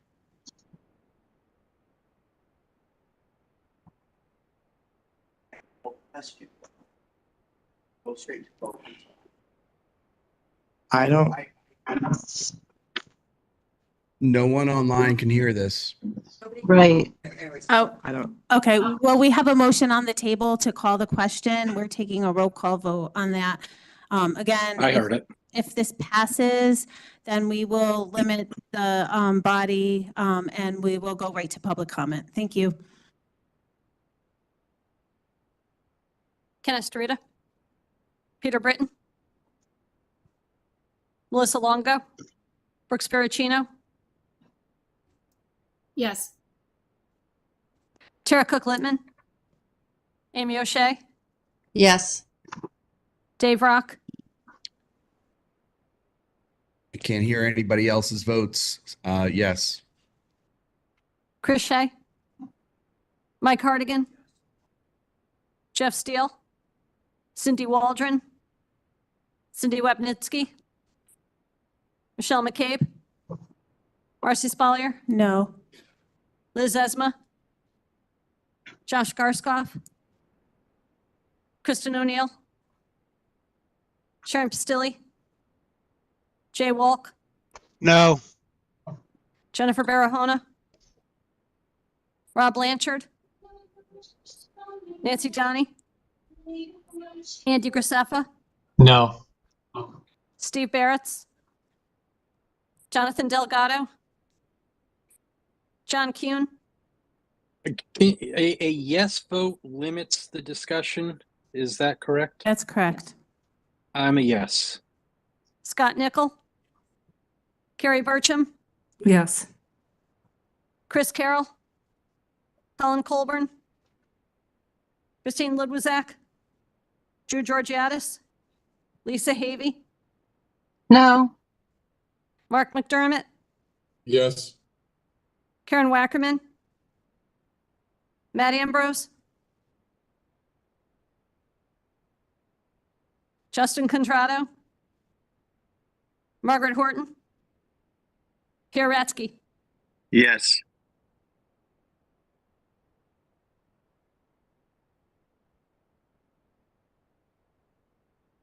Oh, I'm sorry, Matt Ambrose is online saying he's a no.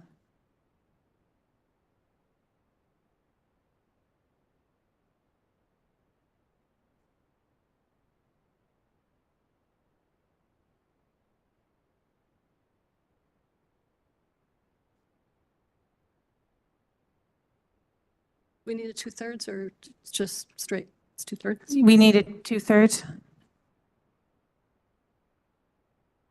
We need a 2/3 to pass, and I'm waiting for the town clerk just to tally the numbers.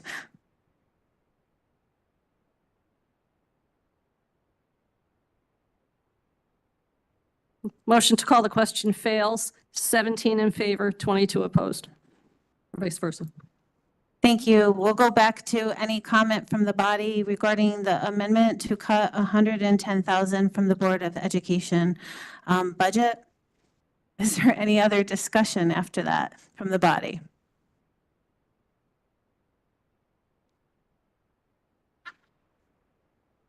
I just like Betsy to speak.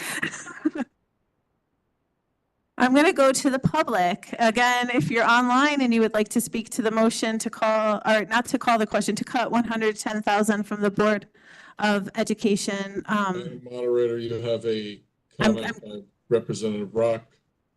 What was that? You have a comment in the chat, Representative Rock. Oh, thank you. Representative Rock.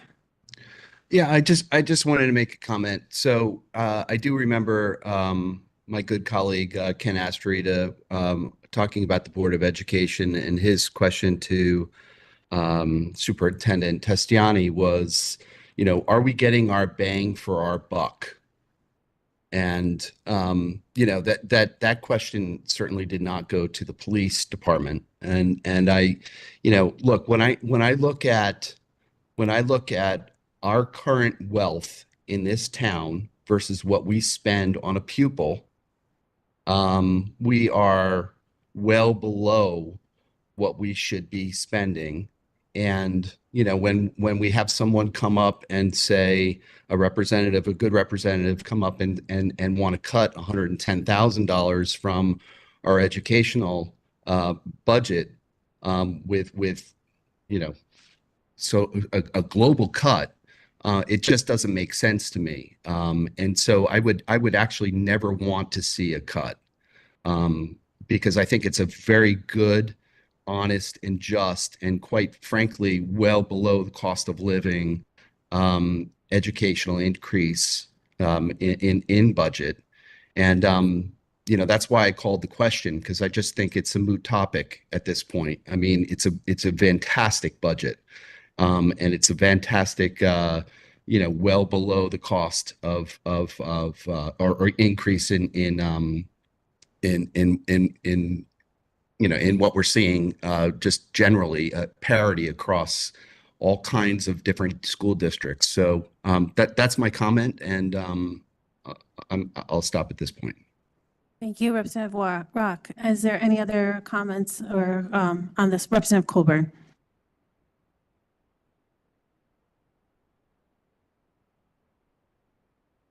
Thank you, Madam Moderator. Colin Colburn, District 8.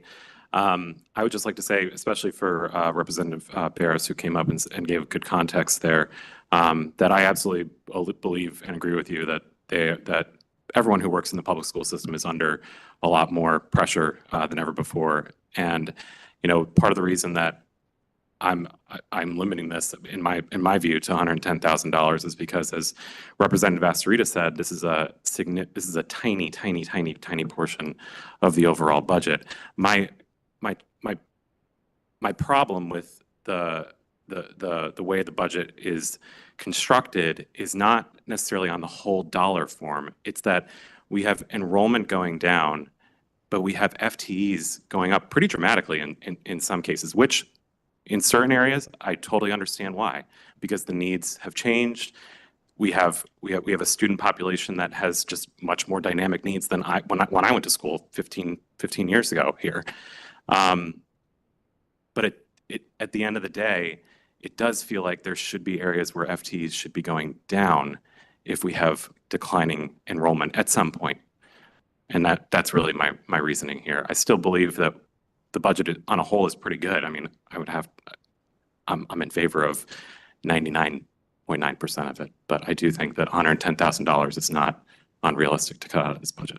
Thank you. Thank you. Are there any other comments? Representative Pistilli.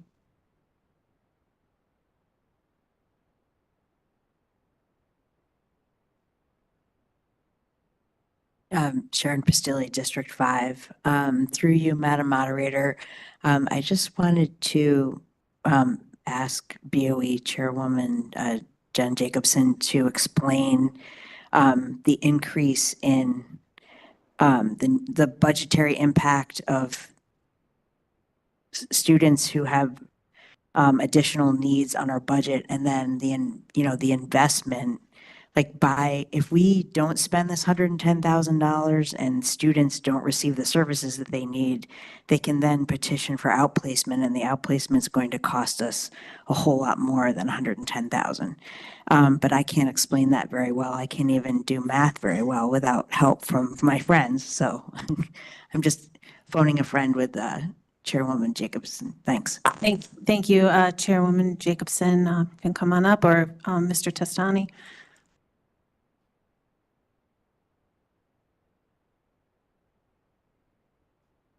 I'll give a little intro and then I'll let our superintendent speak to more of this. So as you know, on page 158 and 159, there's a good breakdown on the additional, the net impacts of reductions and additions. A vast majority of this is in special ed services for ECC, growing an additional CLC staff that we did for this year, guidance counseling, the social workers, the additional evaluations that we are doing. There was a restorative justice individual at the Walter Fitzgerald campus, another program director, K-5 for special education. We only had one who was going around trying to address all of the needs in every building. So that is added. There is a slight adjustment at the elementary section for sections and the associated art, etc., music that they receive as a result of that. But basically, and then at the high school, very small, 0.50 net increase across serving 3,000 students that had to do with adding American Sign Language, because we're adding that third level, which has been a really popular course, offset by an deduction for some part-time coordinators. So there's nets ins and out here, but a vast majority is for the services. I think to your point, Representative Ms. Pistilli, there is definitely those that are receiving high needs services that we would say that might qualify for outplacement, but also preventative in nature around the restorative justice and the additional social work and the additional psychologists that serve our whole population in general, that aren't necessarily just targeted to those that have a special education, just those general needs that we have seen grown so significantly before COVID, but dramatically since then. So there is a cross-reference here of very specialized for those needs that you were referencing, plus also population in general, that we see the increased need that aren't necessarily in the special, but I'll let Mr. Testani follow up on anything I may have missed. One addition, some of the additional FTE were shifted from grant-funded positions into the operating budget, just as a conservative measure that if grants were ever cut, for example, Title I, we would have those positions because that was funding essential classroom teachers at McKinley, for example. So those have been shifted away from the Title I grant into the operating budget. We also shifted from the year prior some contracted services because we couldn't fill positions back into the operating budget for school psych and speech language pathologists, for example, and social workers. So the net increase is not as great.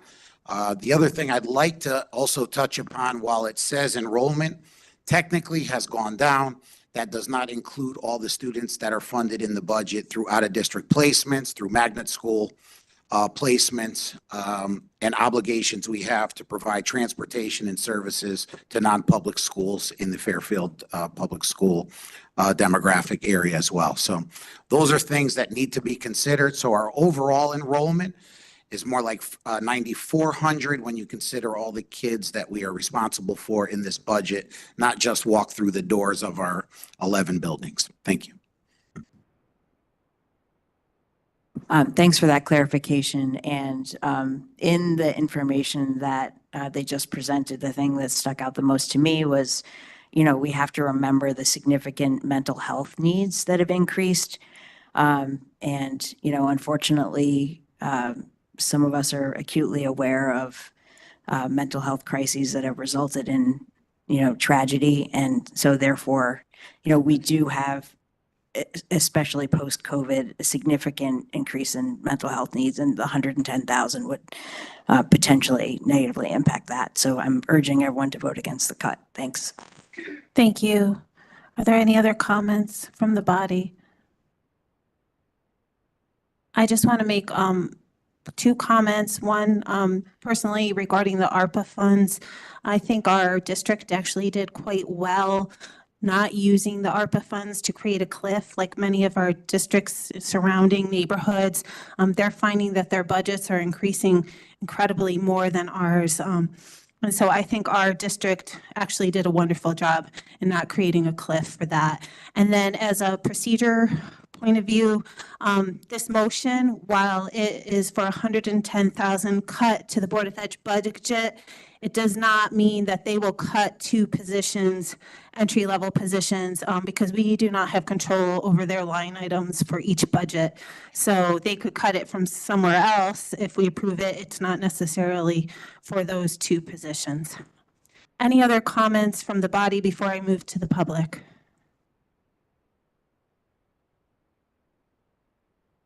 Seeing none, any public comment? Again, just put it in the chat if there's any public comment. And this is regarding the motion to cut 110,000 from the Board of Ed budget. Again, I'll just clarify, if you vote in favor of this, you're voting to cut $110,000 from the Board of Education budget. If you vote no, then you are not voting to cut $110,000 from the Board of Ed budget. It looks like we have a public comment. Laura, if you just state your name and your address, and we just limit it to 2 minutes. Thank you.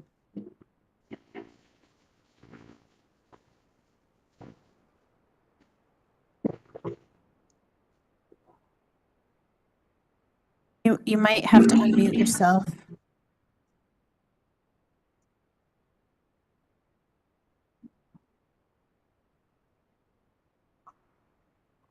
Laura, I believe you're still muted.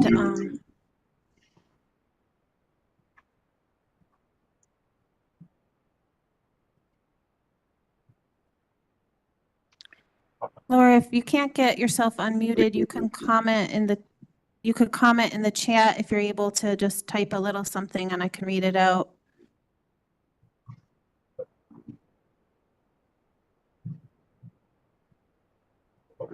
But please state your name in the chat and your address. Thank you.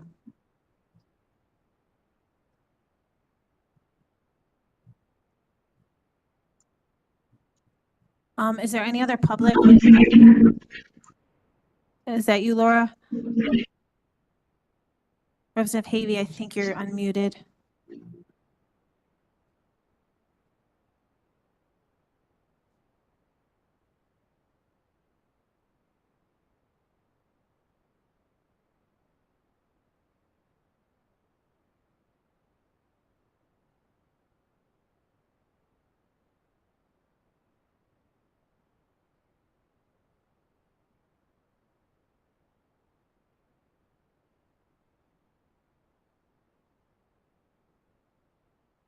Laura, I'm sorry. I'll give you one more moment to either just type it in the chat or, I'm sorry.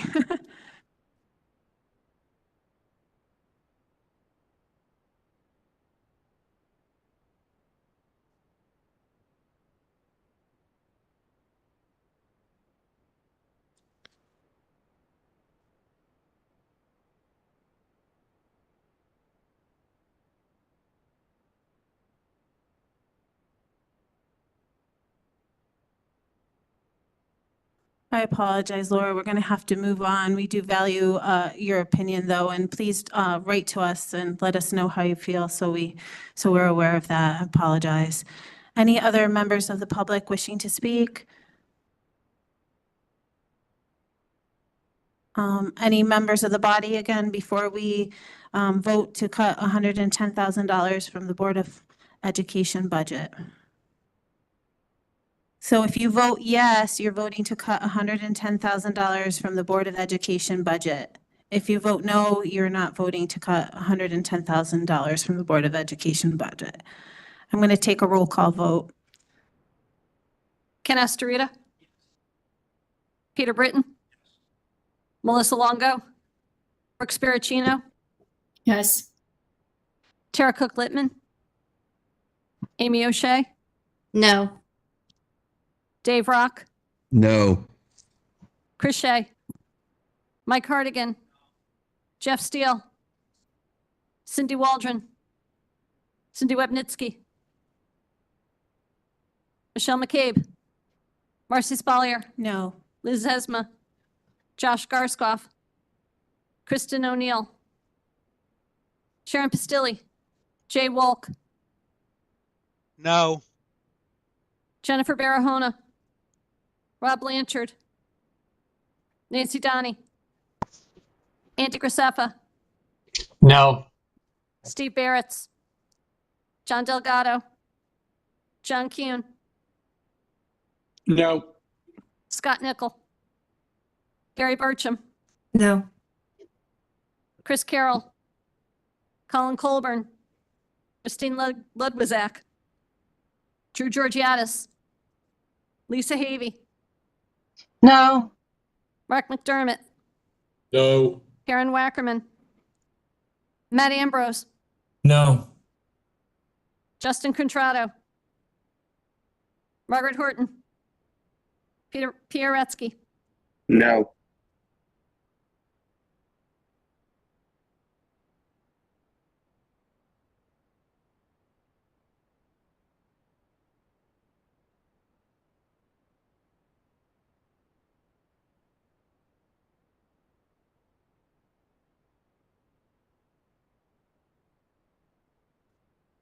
Motion fails, 8 in favor, 31 opposed.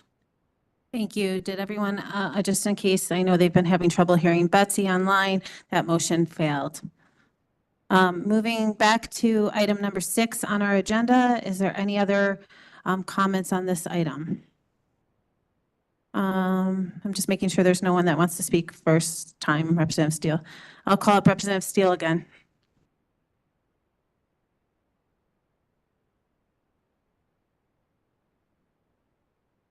Thank you. Jeff Steele, District 3.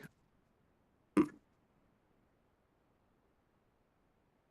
like to make an amendment, page 38, the First Selectman's Office, section 1010.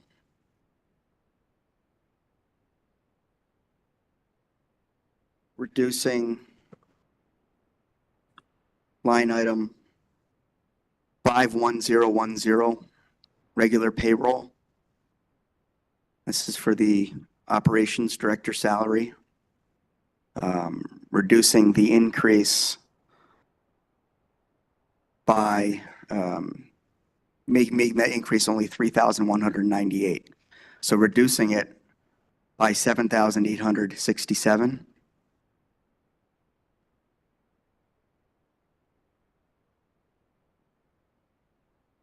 I'm sorry, can you just repeat that? Sure. I was looking at the Board of Ed budget. Sure. Page 38, First Selectman's Office, Department 1010. The operations director. So this is line item 51010, regular payroll.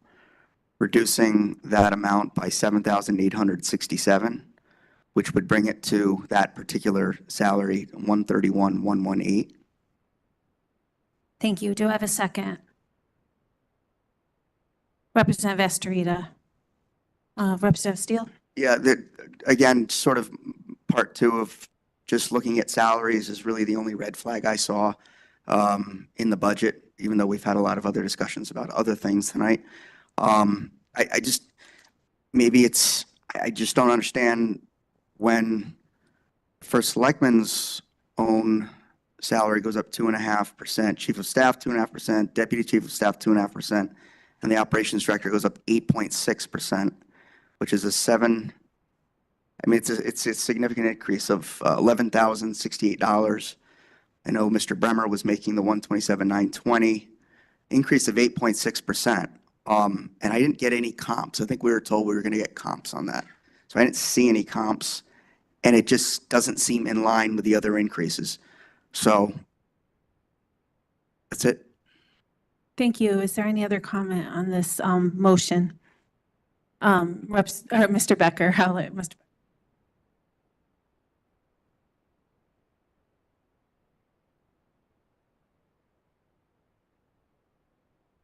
That was longevity that had automatically been added. The Board of Finance made reductions in all the non-union longevity and dropped all of them out. And this was one of them. So they already did a reduction of 7,867 to make that adjustment. Wait, it was tied. He's not cutting longevity line item, right? He's covering the regular payroll item? Yeah, but it was built into the regular payroll. So 7,867 already reduced that number down to, I believe what you're trying to do has already been done. So what did the Board of Finance, what is the Board of Finance number right now for 51010 regular payroll for FY25?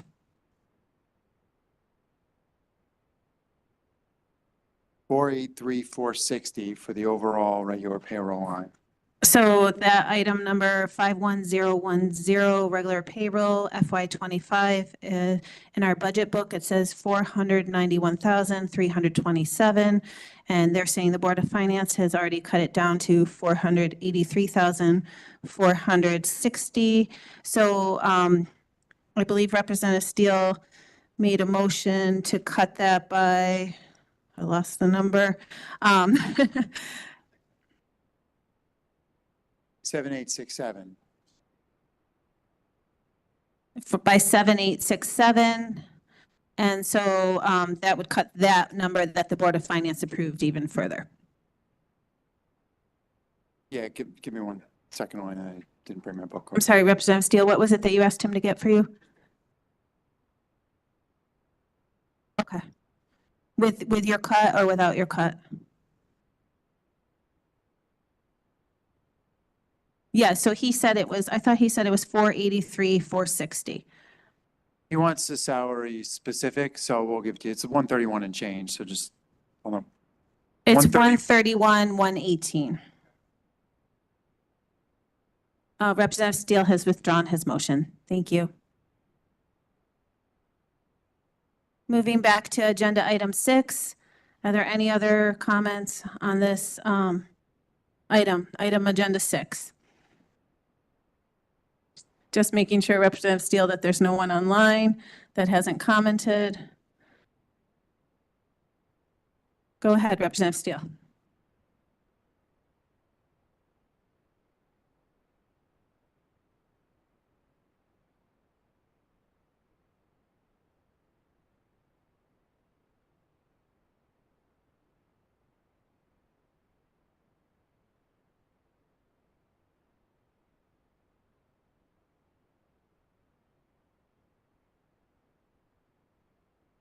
This is my last one, I promise. Again, on the theme of salaries more than anything. This is on page 50. Administrative Services Department 1050, line item 51030, part-time payroll, reducing the amount by 32,600 from 124,020 to 91,420. I can talk specifics in a second. I need a second. Representative Colburn. This is, Wait 1 second. sorry? Frank was just making a comment. I just want to make sure. Behind you, I think he just has a comment of what this item number is.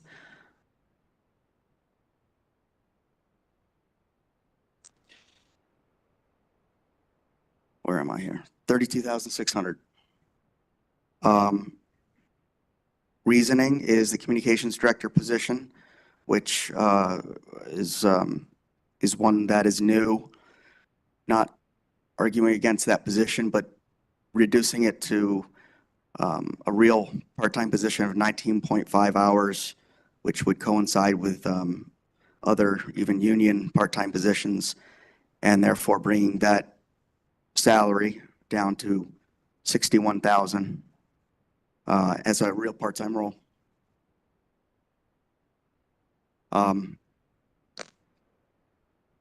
I guess I'd like to hear a little bit more about the role. I know we talked about it at committee meeting. There's a lot of work with UI, writing the newsletter, and I think I'll leave it at that. Thank you. First Selectman Gerber, do you want to come up and answer Representative Steele's concerns?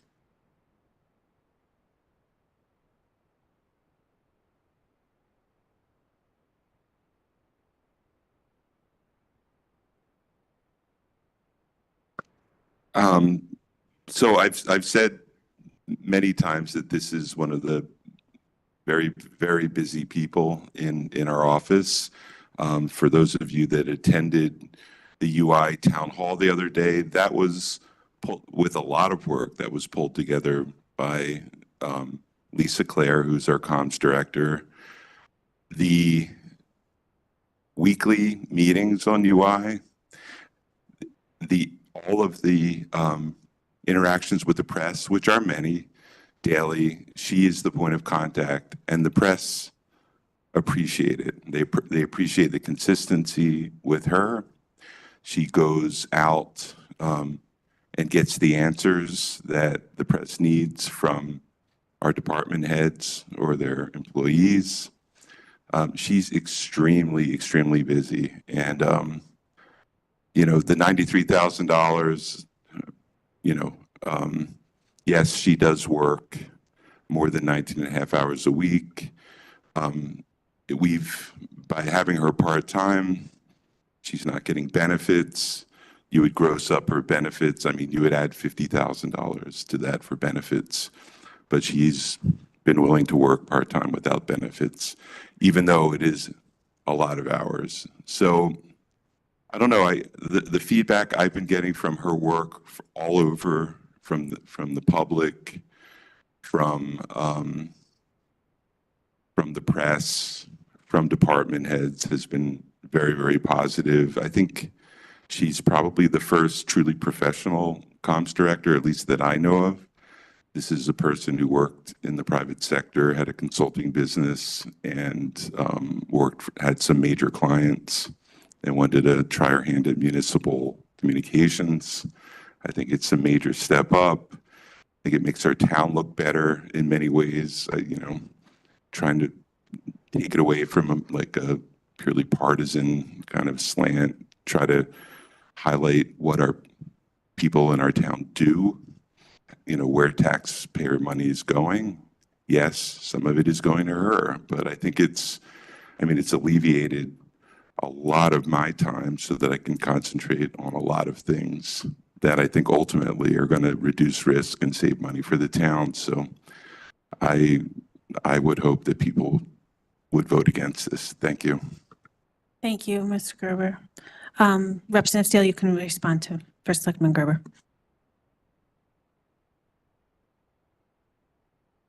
Jeff Steele, District 3. I would say this is not a partisan response. It's not partisan.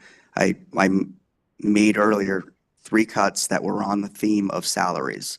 2 of the positions don't even have anyone in them, so nothing's personal here.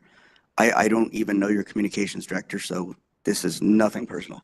Okay, but it's not political. It's not political. I'm looking at very high increases in salaries. It's a new position. I don't think we've had a communications director.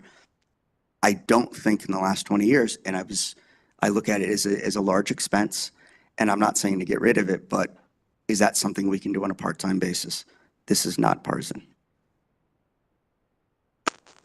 I'm sorry, maybe I didn't communicate that well. I didn't mean that the question was partisan or the cut was partisan. What I meant is the approach that we're taking with this position is to be as, obviously if my name's in it, might be viewed as partisan, but we're trying to make it nonpartisan, more factual, less stances on, like my administration's stance on something, more this is what the town's doing. This is, what we would like people to rally around in terms, things like UI, but we just put something out about, how recycling is working. There's so many initiatives going on in town, and we find that a lot of people, might say, well, doesn't economic development, they have someone who does some PR, and DPW has someone who does PR, but they have their audiences, but we're finding that some of the major important initiatives that some of them have been going on for a while, a lot of people don't even know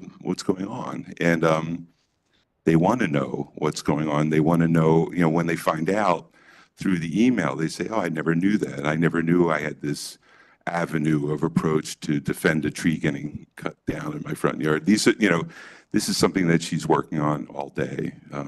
Every day. So. Thank you. Any other comments, Representative Georgiadis?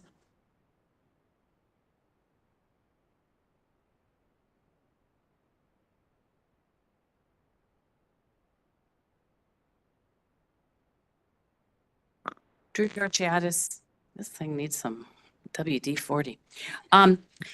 Anyway, Drew Georgiadis, District 9. I was on the body when we passed the VERIP, voluntary early retirement. We spent a tremendous amount of money on that. I think it was close to $5 million for a net reduction in total employees, which did not end up being a net reduction at all. So administrations come in, they have things they want to do. Those people that retired early have been replaced. Those people, again, do not have pensions, something I mentioned before.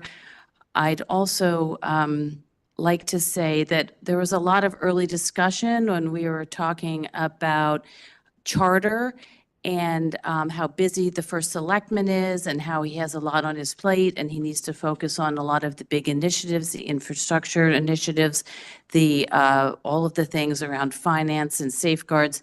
And if this person is freeing up his time and letting him be, as you all were discussing, focused on his job, this money is well spent, and it falls right in line with what the discussion was earlier, is that the first selectman needs to focus on the things at hand and not communications. Thank you.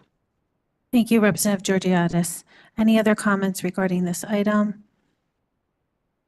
Are there any in the chat? Oh, Representative Ludwig-Sack.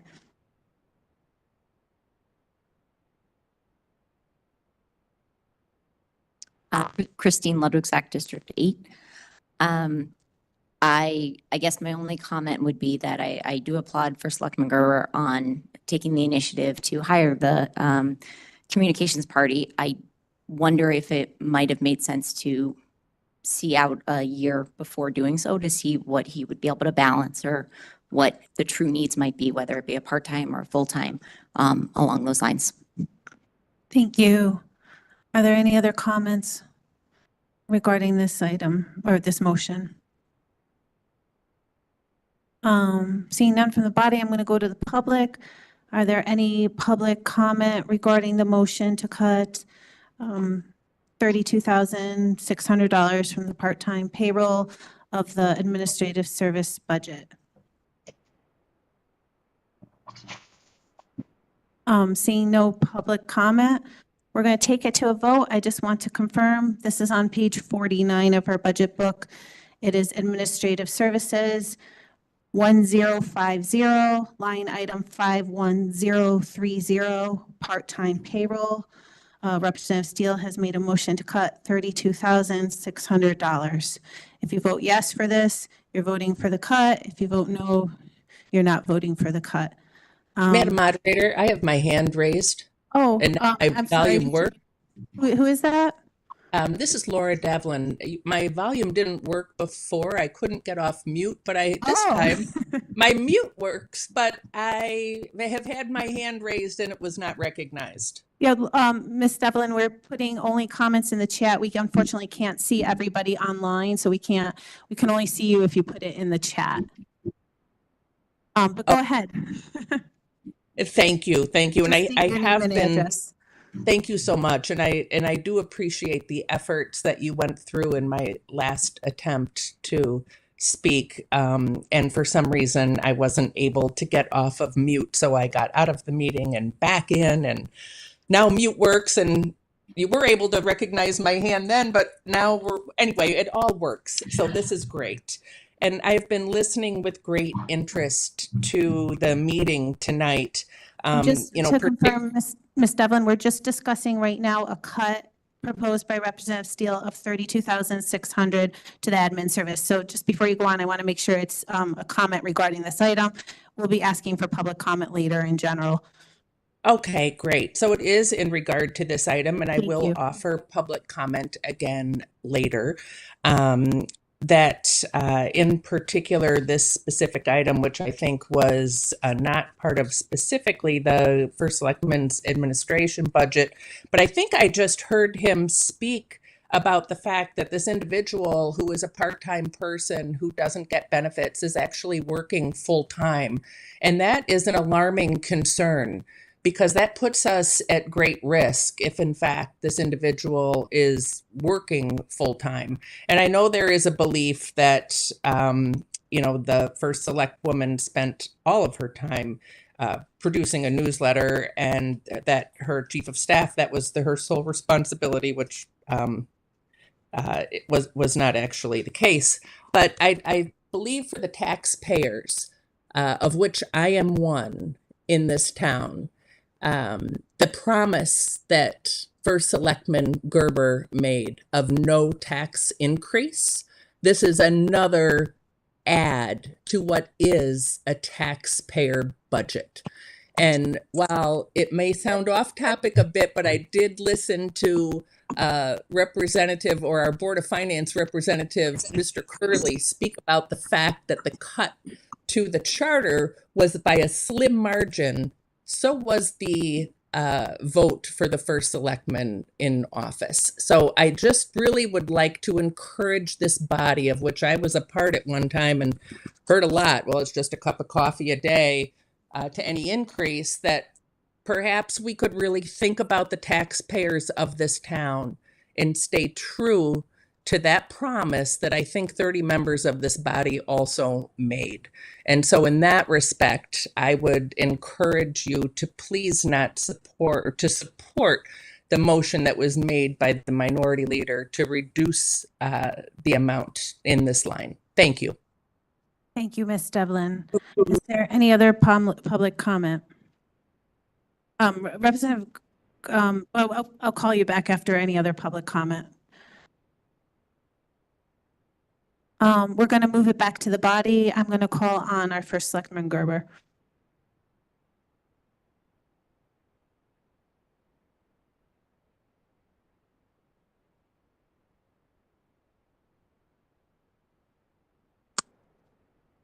I have to respond to that because Mrs. Devlin is chair of the Republican Town Committee, and I've heard this say that I promised not to raise taxes. I don't think I would be that silly. I don't remember ever making that promise. I think what I said was, it was in reference to overtaxing and having huge surpluses in prior years, 10, 9, well, I think $11 million, that in reference to the capabilities of budgeting. while you're raising taxes a lot more than all the other towns, most of the other towns in Connecticut, and having huge surpluses. But I wish, we need to state facts, and that's just not a fact. And it really irks me that someone of that stature would say something like that, which just isn't true. Thank you, thank you for Selectman Gerber. Are there any other comments from the body? Oh, I would like to respond to that. No, sorry, Ms. Devlin, I apologize. The public only gets one opportunity to speak on each item for 2 minutes. We're on the body. Any other comments from the body? Okay, we're going to take it to a roll call vote. Again, I'm going to remind everyone, page 49, Administrative Services, item 1050, line item 51030, part-time payroll, 32,600 is the motion to cut from that line item. If you vote yes, you're voting for the cut. If you vote no, you're not voting for the cut. We'll take a roll call vote. Ken Estorita, Peter Britton, Melissa Longo, Brooke Spiricino, Yes. Tara Cook-Littman, Amy O'Shea, Yes. Dave Rock, No. Chris Shea, Mike Hardigan, Jeff Steele, Cindy Waldron, Cindy Wapnitzky, Michelle McCabe, Marcy Spalier, No. Liz Esma, Josh Garskoff, Kristen O'Neill, Sharon Pastilli, Jay Walk, No. Jennifer Barahona, Rob Blanchard, Nancy Dawn, come here. Hurry up. Oh, Jeff. Representative Wolk, please mute yourself. Andrew Graceffa, No. Steve Barretts, John Delgado, John Kuhn, No. Scott Nickel, Carrie Burcham, No. Chris Carroll, Colin Colburn, Christine Ludwizak, Drew Georgiadis, Lisa Havey, No. Mark McDermott, No. Karen Wackerman, Matt Ambrose, No. Justin Contrado, Margaret Horton, Pierre Ratsky. No.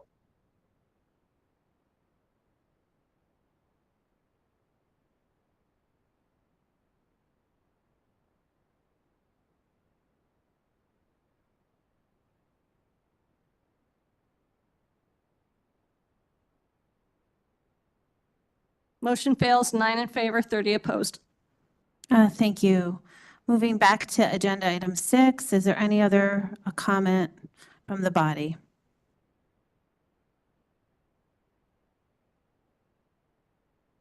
Any comments online? Again, referring to number 6, which is pretty much the entire budget.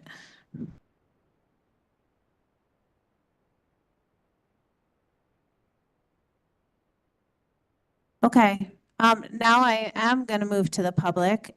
You will, if you have a comment from the public, please put your name in the chat. You will have 2 minutes of public comment to speak on agenda item 6, which is the appropriations in the amount of $369,709,303. I will recognize you if you're in the chat. If you're in the public here, I don't believe anyone is, but if someone wants to come up and speak, they, again, just state your name, your address, and you have 2 minutes to speak.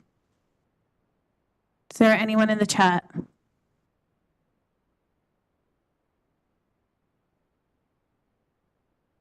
I'm just going to give it one more moment for the public.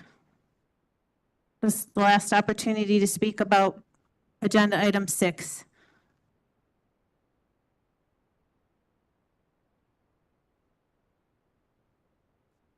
Laura. Laura, just state your full name and your address. Thank you very much, Madam Moderator. This is Laura Devlin. My address is 85 Brett Lane in Fairfield, and the first selectman is correct. I am the current chair of the RTC in town. I am also a 27-year taxpayer. a former RTM member, and an 8-year state legislator representing the town of Fairfield in Hartford. And I've been listening with great interest to this debate tonight. I listened closely when the body decided to reinstate the $100,000 to this budget, which was really disappointing. And as I mentioned earlier, listening to Mr. Curley, who it was quite unusual that a minority member would speak to the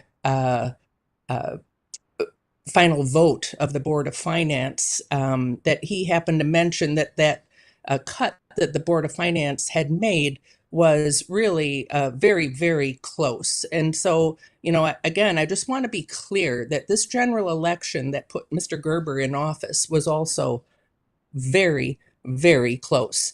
I'm happy to send as a follow-up to the RTM, if you would like, and to the First Selectman himself, the campaign flyer that was distributed widely that spoke about no tax increases for our town residents. And I think that's really important, particularly because you're going to be we'll all be facing a revaluation in 2025. And as we know, things are not getting less expensive in town. And I worry tremendously about our seniors and others in town. And there are increases in this budget. And it's unfortunate that, general comments are just taken now because there have been attempts to try to right-size that budget. But instead, we are faced, and 30 members of this body. Devlin, if you could just wrap your comments up. We limit the public to 2 minutes. Thank you. Just you can wrap them up. Okay. I will. Thank you. So my comments are that it is a huge disappointment that the First Selectman is breaking his major campaign promise. And I would hope that the 30 of you who supported him in that would also vote to not have a tax increase budget. Thank you so much. Thank you, Ms. Devlin. Is there any other public comment regarding item number 6 on our agenda? Please comment by putting your name in the chat. I'll just give it a minute because I believe there's a little delay.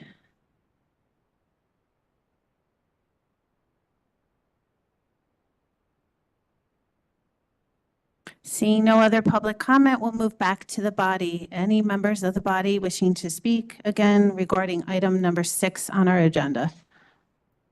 Representative Estrada.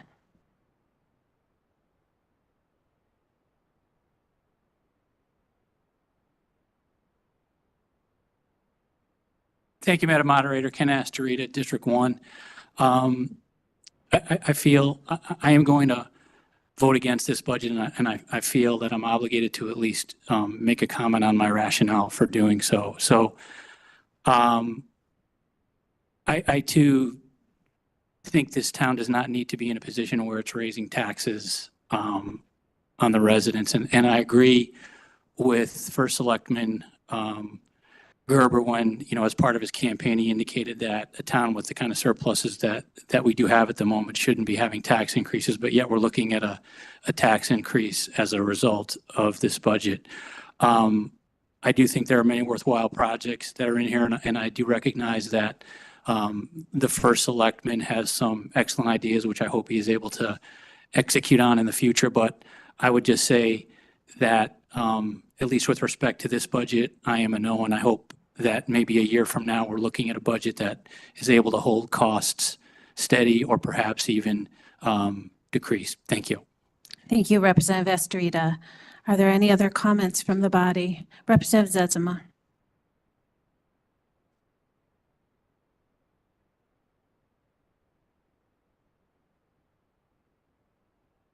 Liz Esmond, District 4.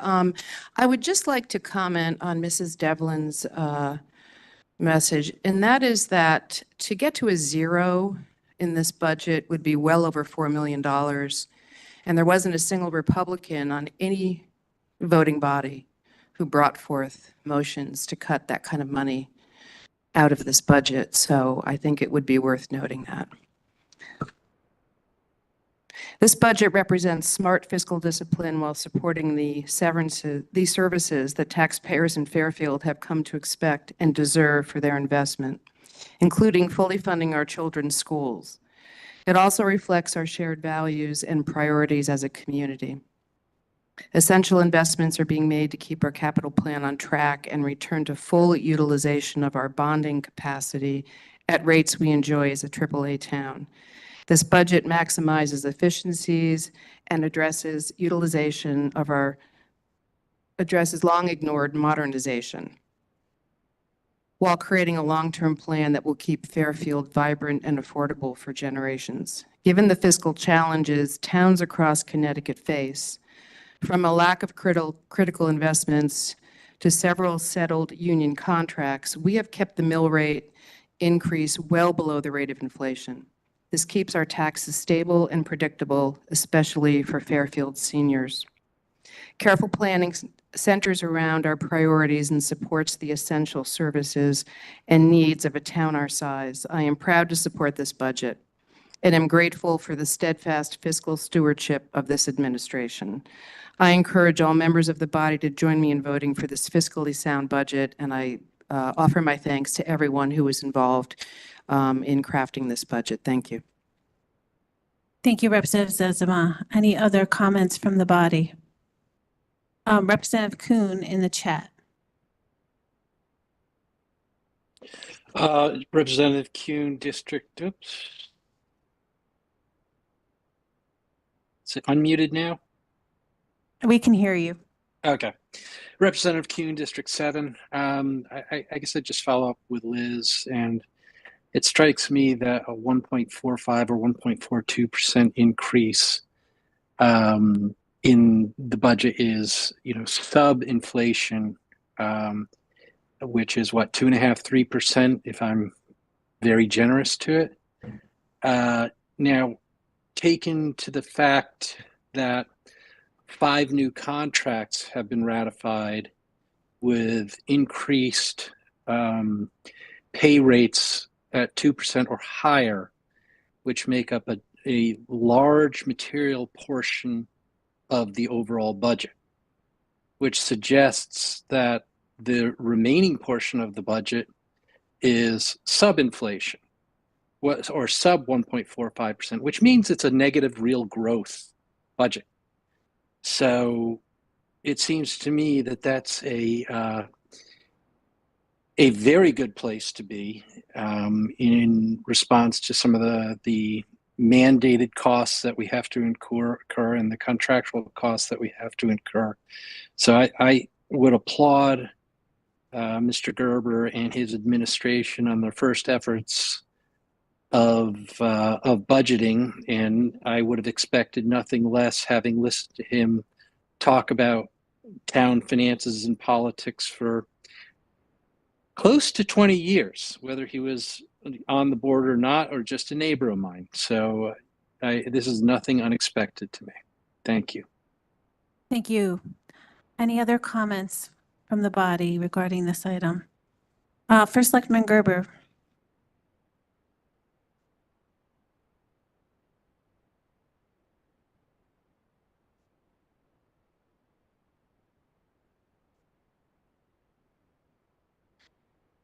One of the things that I'd like to do over the next few years is change the dialogue a little bit about how we talk about taxes. I find that we often use the mill rate increase to talk about taxes. I think it's a bit deceiving for the public. I think we need to educate the public, and on this body, we can help with that. You look at mill rate increases. They don't tell the whole story. For example, the last 4 years, total increase, because of ARPA funds and revaluations, the increase in property values, you had to get to over number 100 of 169 towns to find a town that actually had a positive increase in their mill rate. Up to that, they were negative. And we were positive. We were 127th worst out of 169, even though, we're bragging about, how well we did with our mill rate over the last 4 years. It's just not a proper way to look at it. We need to get more sophisticated. We should be looking at total dollars increase in the budget, look at it versus the contracts that we're signing and the services that we offer, and also what other towns are doing. And I'm willing to say this right now, because if people here disagree, we're going to have a reevaluation in a couple of years, and we're going to see a huge increase in values in our properties. And if I can reduce the mill rate, you're going to be jumping up and down for joy and calling me a hero? I doubt it. You're going to be looking at the dollars that we're spending. And, you know, I think we need to change the dialogue. I'd love for this body to help lead that change. Thank you. Thank you, First Selectman Gerber. Are there any other comments regarding this item? Anything online?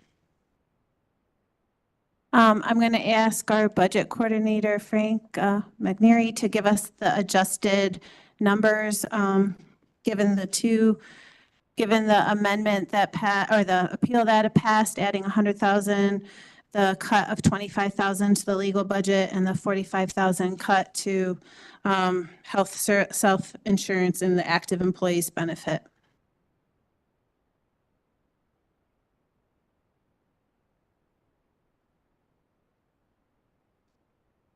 So the net impact of those two changes was about $30,000.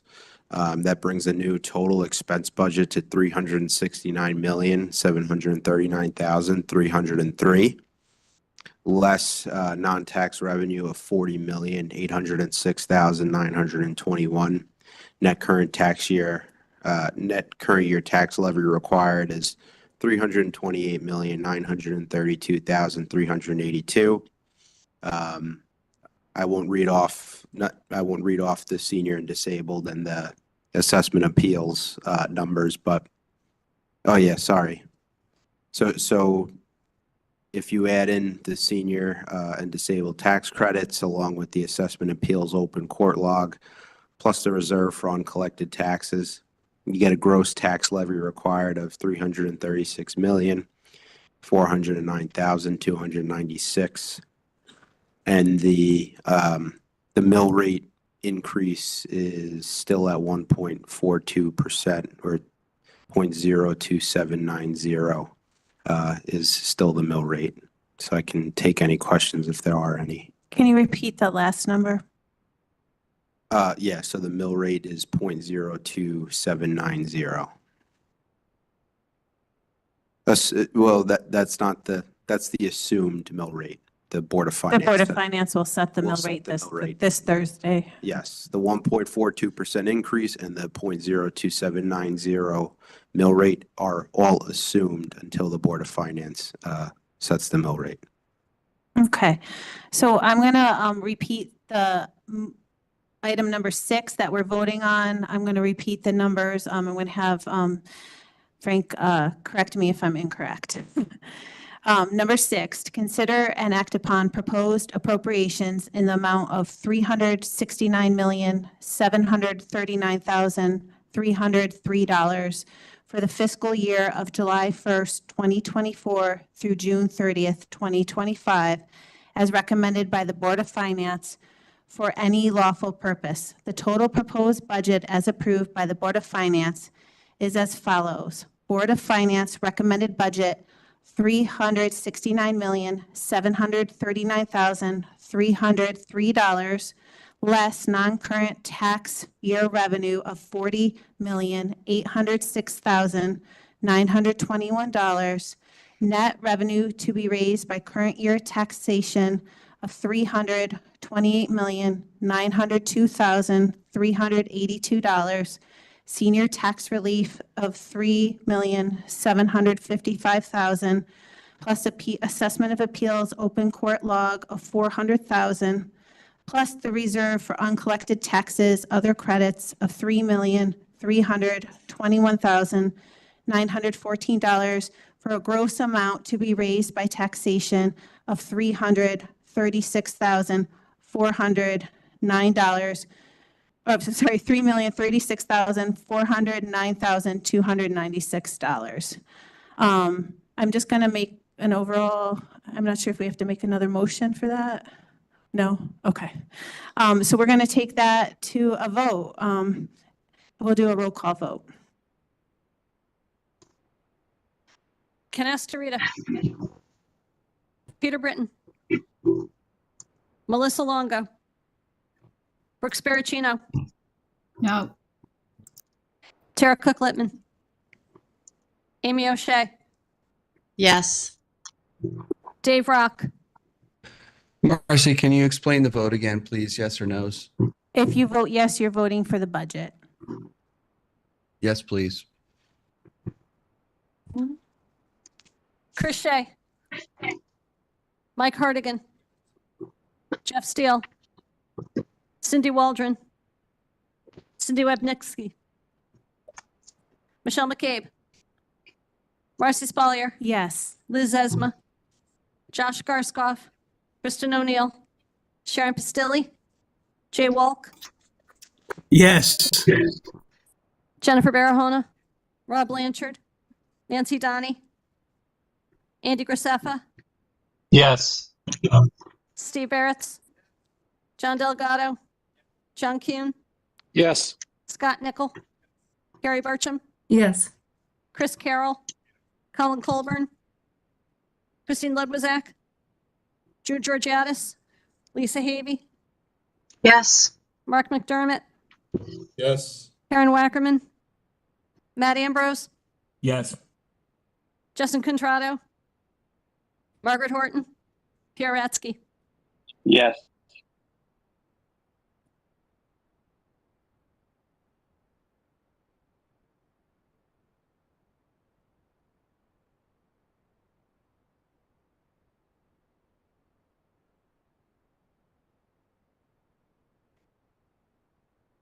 Budget passes 32 in favor, 7 opposed. Thank you. Thank you for that. We have one item left on our agenda, item 7. It's before 11 o'clock, thankfully. To consider and act upon the following resolution as recommended by the tax collector. Resolved that upon approval of the town budget for the fiscal year July 1st, 2024 to June 30th, 2025, and in accordance with Section 12-142 and 12-144A of the Connecticut General Statutes insofar as the adoption of the budget calls for the laying of a tax on property other than motor vehicles, the real estate tax shall be due in 4 quarterly installments on July 1st, 2024, October 1st, 2024, January 1st, 2025, and April 1st, 2025, respectively, and shall be payable without penalty by August 1st, 2024, November 1st, 2024, February 3rd, 2025, and May 1st, 2025. The personal property tax shall be due in 2 semi-annual installments on July 1st, 2024, and January 1st, 2025, and shall be payable without penalty by August 1st, 2024, and February 3rd, 2025. And be it further resolved that insofar as such tax applies to motor vehicles in accordance with Section 12-144A of the Connecticut General Statutes, such tax shall be due in 1 single installment on July 1st, 2024, and shall be payable without penalty by August 1st, 2024. As to supplementary taxes on motor vehicles as provided in Section 12-71B of the Connecticut General Statutes, such tax shall be due in a single installment on January 1st, 2025, and payable without penalty by February 3rd, 2025. Do I have a motion to approve? Representative Georgiadis, seconded by Representative Horton. Is there any discussion on this? I just want to note the reason I didn't have the reading waived and I read all that was there is a change in this year, that the motor vehicle tax is going from 2 payments to 1 payment. And I just want to put that out there so that it's realized by the public and the body. Is there any comment on this item? Mr. Walsh from the Board of Finance.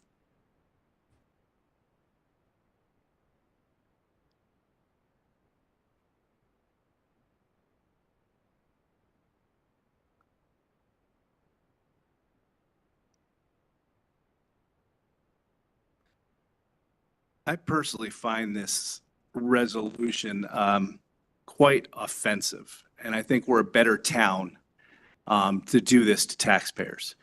While 68% of the people do pay in one payment, there's 38% of the people that cannot. Well, let's talk about this 38%. Some of them are just low-income people who are trying to get by and stay in this town. Some of them are kids. I know a bunch of kids who just got cars for graduations and stuff like that, and because they have jobs lined up, they're shocked to even hear that there's a personal property tax and motor vehicle taxes that are due because they've never had to pay them before. I can't believe that this town would do this. This comes up every once in a while. It came up, I don't know, 4 or 5 years ago. Did you guys see the savings that we're going to make on this? Wow. It's going to save us $7,500. $7,500 is going to be the savings to put people who are struggling to get by in this economy and make them have to, make the whole payment on July 1st? They can't split it up into 2 payments? It's kind of draconian. It's not who we are in this town. It's not going to really save us really any money. You know what I would have been more impressed by this presentation? When's the tax collector's office going to give up somebody? When are they going to fire an employee or stop it? Because every year their job gets easier. Their job gets easier because more and more people keep, like myself, make their payments online. I don't burden that department. I pay it online. It just goes into the town's account. They process less and less transactions, but we never seem to lose somebody in that department. I can't believe that we would sit here and potentially put somebody who may be unemployed at this point in time, who's a senior citizen who budgets. I mean, I've helped people in my own neighborhood budget on just Social Security, and they put money away. I mean, this is crazy. I mean, I don't understand. To save $7,200. Yeah, attach a $70,000 salary. Show me that that's a savings. Show me Mr. Gerber says it's cost $50,000 for the benefits. He said that tonight, for the benefits for these people. I presume in the tax collector's office as well. But we don't see those kind of savings. It's $7,000. I'd ask you guys to look inside your soul. It's not a question, it's a comment. I'm an ex officio member of this body. So I would ask everybody to look inside their soul to save $7,000. Seriously? I didn't see anybody cutting any budgets today regarding in the tax collector's department. There should have been. I know if I would have been voting on it before the Board of Finance, I would have probably cut a position. But that's not what's happening here. So I'd ask everybody to really look. Do we need this savings for everybody to pay on July 1st? I mean, yeah, I do. It's just easier. But there's many people who do not because they have to budget for themselves. So I'd really ask everybody to look at this and turn this down. Thank you, Mr. Walsh. Representative Horton.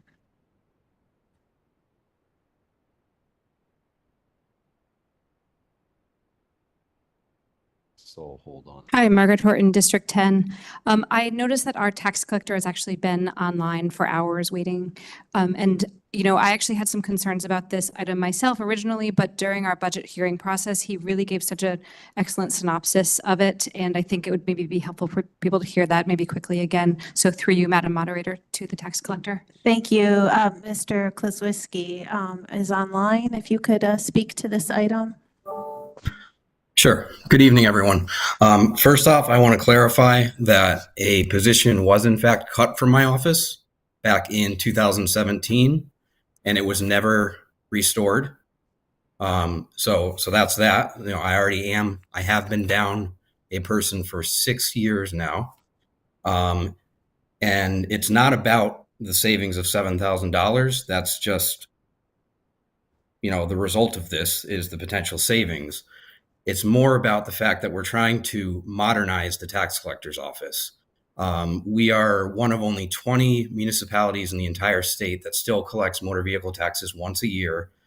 So the other 149 are collecting motor vehicle taxes. We're the ones that still collect twice a year. 149 municipalities collect motor vehicle taxes once a year. It's a very confusing tax because it is collected in arrears. So by that, I mean, I'm billing you for your tax bill this coming July 2024, but it's based on your vehicle being registered as of the previous October 2023. So that in itself is confusing. So to push off that tax another 6 months gets even more confusing because you're paying a tax that for a vehicle you registered almost 15 months before. And then to add even more confusion, if you get rid of that vehicle and you get another vehicle, you're going to be on the supplemental list in January of 2025 at the same time that your second installment is still due that same month, January 2025. So there's a lot of confusion. There's on the part of the taxpayer, and the unfortunate penalty or result of that is we only mail a bill once a year. So most, not all, but many taxpayers will say, I'm just going to pay this all in July because I do not want to forget. We have to unfortunately deal with the unsettling situation of telling someone that has forgotten, I have to charge you interest no matter whether it was the first time you were late or however many times you're late. Late is late per state statute. I have to charge that interest. So, part of it is eliminating those headaches and eliminating those individuals from forgetting to pay their taxes because they get the bill in July, but then they don't owe it again until January. And we're trying to, again, modernize, create efficiencies. So we're trying to reduce the amount of mail returns we have. We're trying to reduce the amount of delinquent statements that we're sending out because we're only billing once a year now instead of twice a year. We're trying to, for 6 years now, I've been trying to reduce the refund process that my office handles because, again, I've been down one person. I had a position let go. It's never been restored financially. And so we're trying to just catch up. We brought in a individual from WPCA, but they're mainly doing the work of WPCA, handling the sewer billing, handling the sewer adjustments, sewer collections. So I don't have that person on a full-time basis. But they do help out during the busiest of tax times. And I'm finally in a situation where I don't have lines out the door. I don't have the phones ringing off the hook, and we don't have piles and piles of mail piling up where, because we haven't processed the mail, then the phones ring off the hook saying, hey, my check, I mailed it a week ago. Why hasn't it processed? So we're finally getting to a point where we're catching up. And this is just another, this is just the continuance of the pursuit of just making this office more efficient, providing better customer service, and just making up for the fact that I am down a position. It was cut. It was never restored. And again, lastly, we want to modernize. 150 towns, almost 150 towns collect once a year for motor vehicle. And on average, a motor vehicle tax bill is probably, $500.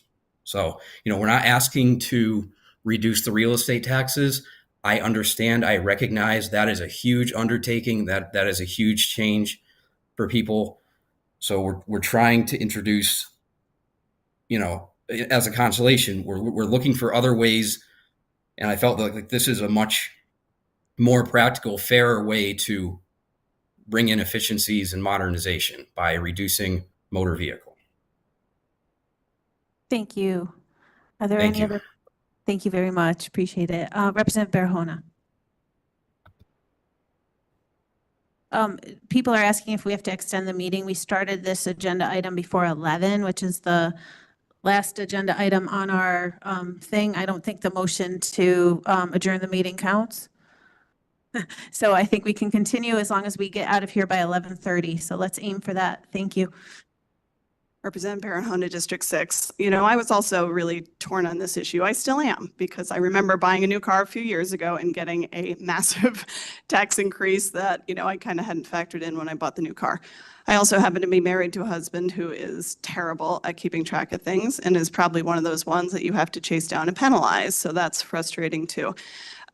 So I have gone back and forth on this, but ultimately I do agree and trust the tax office when they say that the efficiencies that are built in modernizing are the way we need to go. And frankly, if we're so concerned about the needs of low-income residents, as I'm a lifelong social worker, as you know, then I would like to see us put our energies into stopping blocking affordable housing and some of the other things that would be far better use of our time in terms of supporting our low-income residents. Thank you. Thank you, Representative Barahona. Anyone else online? Was Representative Wolk online regarding this? No? Yes, I have a question. Oh, I'm sorry, Representative Wolk, go ahead. Thank you, Madam Moderator. No worries. Jay Walk, District 5. Hi, David. Good to see you again. Hopefully everybody can hear me. So going back to what Mr. Walsh just said about, this is going to hurt everybody, the cut. Back when David's office was cut, the first selectman's office was cut, and Mr. Walsh actually spoke in favor of Holly Lanise's position in the registrar's office.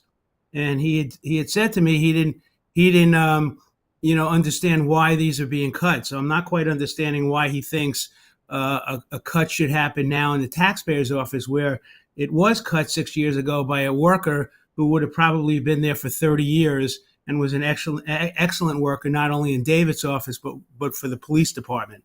I've been in the car business a long time. I'm from New York, but we didn't have a personal property tax. I know here in Connecticut we do. Mr. Walsh was talking about how a lot of students are getting cars right now. A lot of parents don't buy their students brand new cars. They buy them pre-owned cars. And pre-owned cars, 6 years, 7, 8 years old, is not a lot of money in tax for the year. Matter of fact, I have an older car and my tax for the year is $90 for the whole year. So we're not talking about a lot of money. So I think Mr. Walsh may have been thinking that this was the real estate tax, but not the personal property tax. And I totally support, paying the personal property tax once a year. I feel for people who don't have, and we're struggling ourselves, my wife and I. So anyway, thanks, David. I'm done. Thanks, and thanks for everything that you do and your office does. It's a great office, and you're a nice person. Thank you. Thank you. Thank you, Representative Wolk. Are there any other comments from the body regarding this item? Anybody online? We're going to go to the public. If there's any public online that would like to comment on this item, I will give it a minute for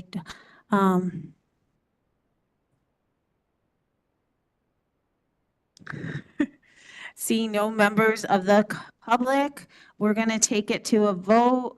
Our last roll call vote, Betsy. Oh, you want me to clarify the vote? One more time. We are voting on when we pay our taxes. The change from last year is that we are going, if we vote for this item, we will be paying our car taxes once a year as opposed to twice a year. There are no other changes in this agenda item. So if you vote for this agenda item, you will be paying your car taxes once a year if you don't already do so. I will take a roll call vote. Vote yes, and you're approving the timeline that's stated here. Thank you.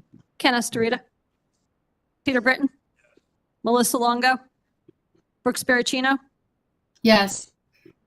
Tara Cook Littman, Amy O'Shea, Yes. Dave Rock, Yes.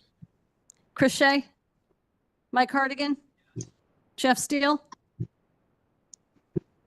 Cindy Waldron, Cindy Wepnitsky, Michelle McCabe, Marcy Spalier, Yes. Liz Esma, Josh Garskoff, Kristen O'Neill, Sharon Pastilli, Jay Walk, Yes. Jennifer Barahona, Rob Blanchard, Nancy Donnie, Andrew Graceffa, Yes. Steve Barretts, John Delgado, John Kuhn, No. Scott Nickel, Carrie Burcham,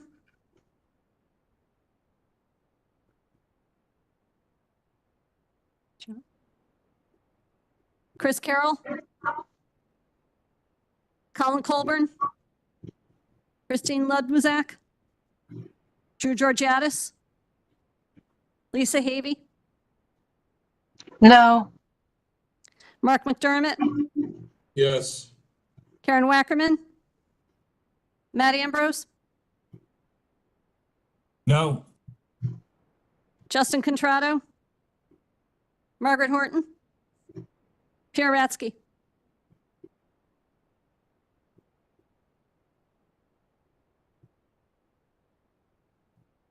Pierre Ratsky.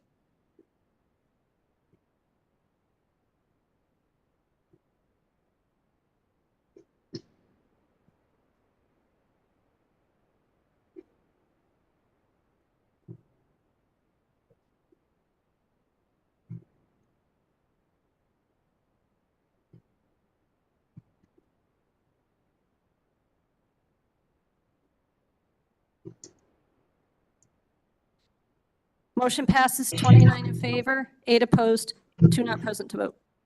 Thank you. Item number 8 on our agenda is to consider and act upon any other matters presented to the said meeting and which may be properly acted upon under the rules of the representative town meeting. If anyone has any matters, we will have to suspend the rules. Seeing none, I will take a motion to adjourn. Oh, wait, I'm sorry. Representative Gerber wants a moment of, not Representative, First Selectman Gerber wants a moment of personal privilege. Thank you. First of all, thank you all for the very constructive dialogue tonight. I think this was a really well-run meeting and everyone was civil, which is phenomenal. But I would like to thank Frank and David Becker and everyone who worked really, really hard on the budget, all the department heads, and everyone for being really pleasant and easy to work with and willing to accept, you know, first of all, my newness to the job, but walking me through some of the fine points, but also taking constructive criticism. But thank you.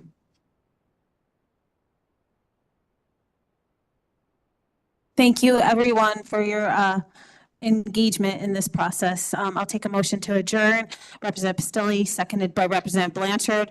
All those in favor signify by saying aye. Aye. Aye. Hi. Aye. Everybody get home safe online.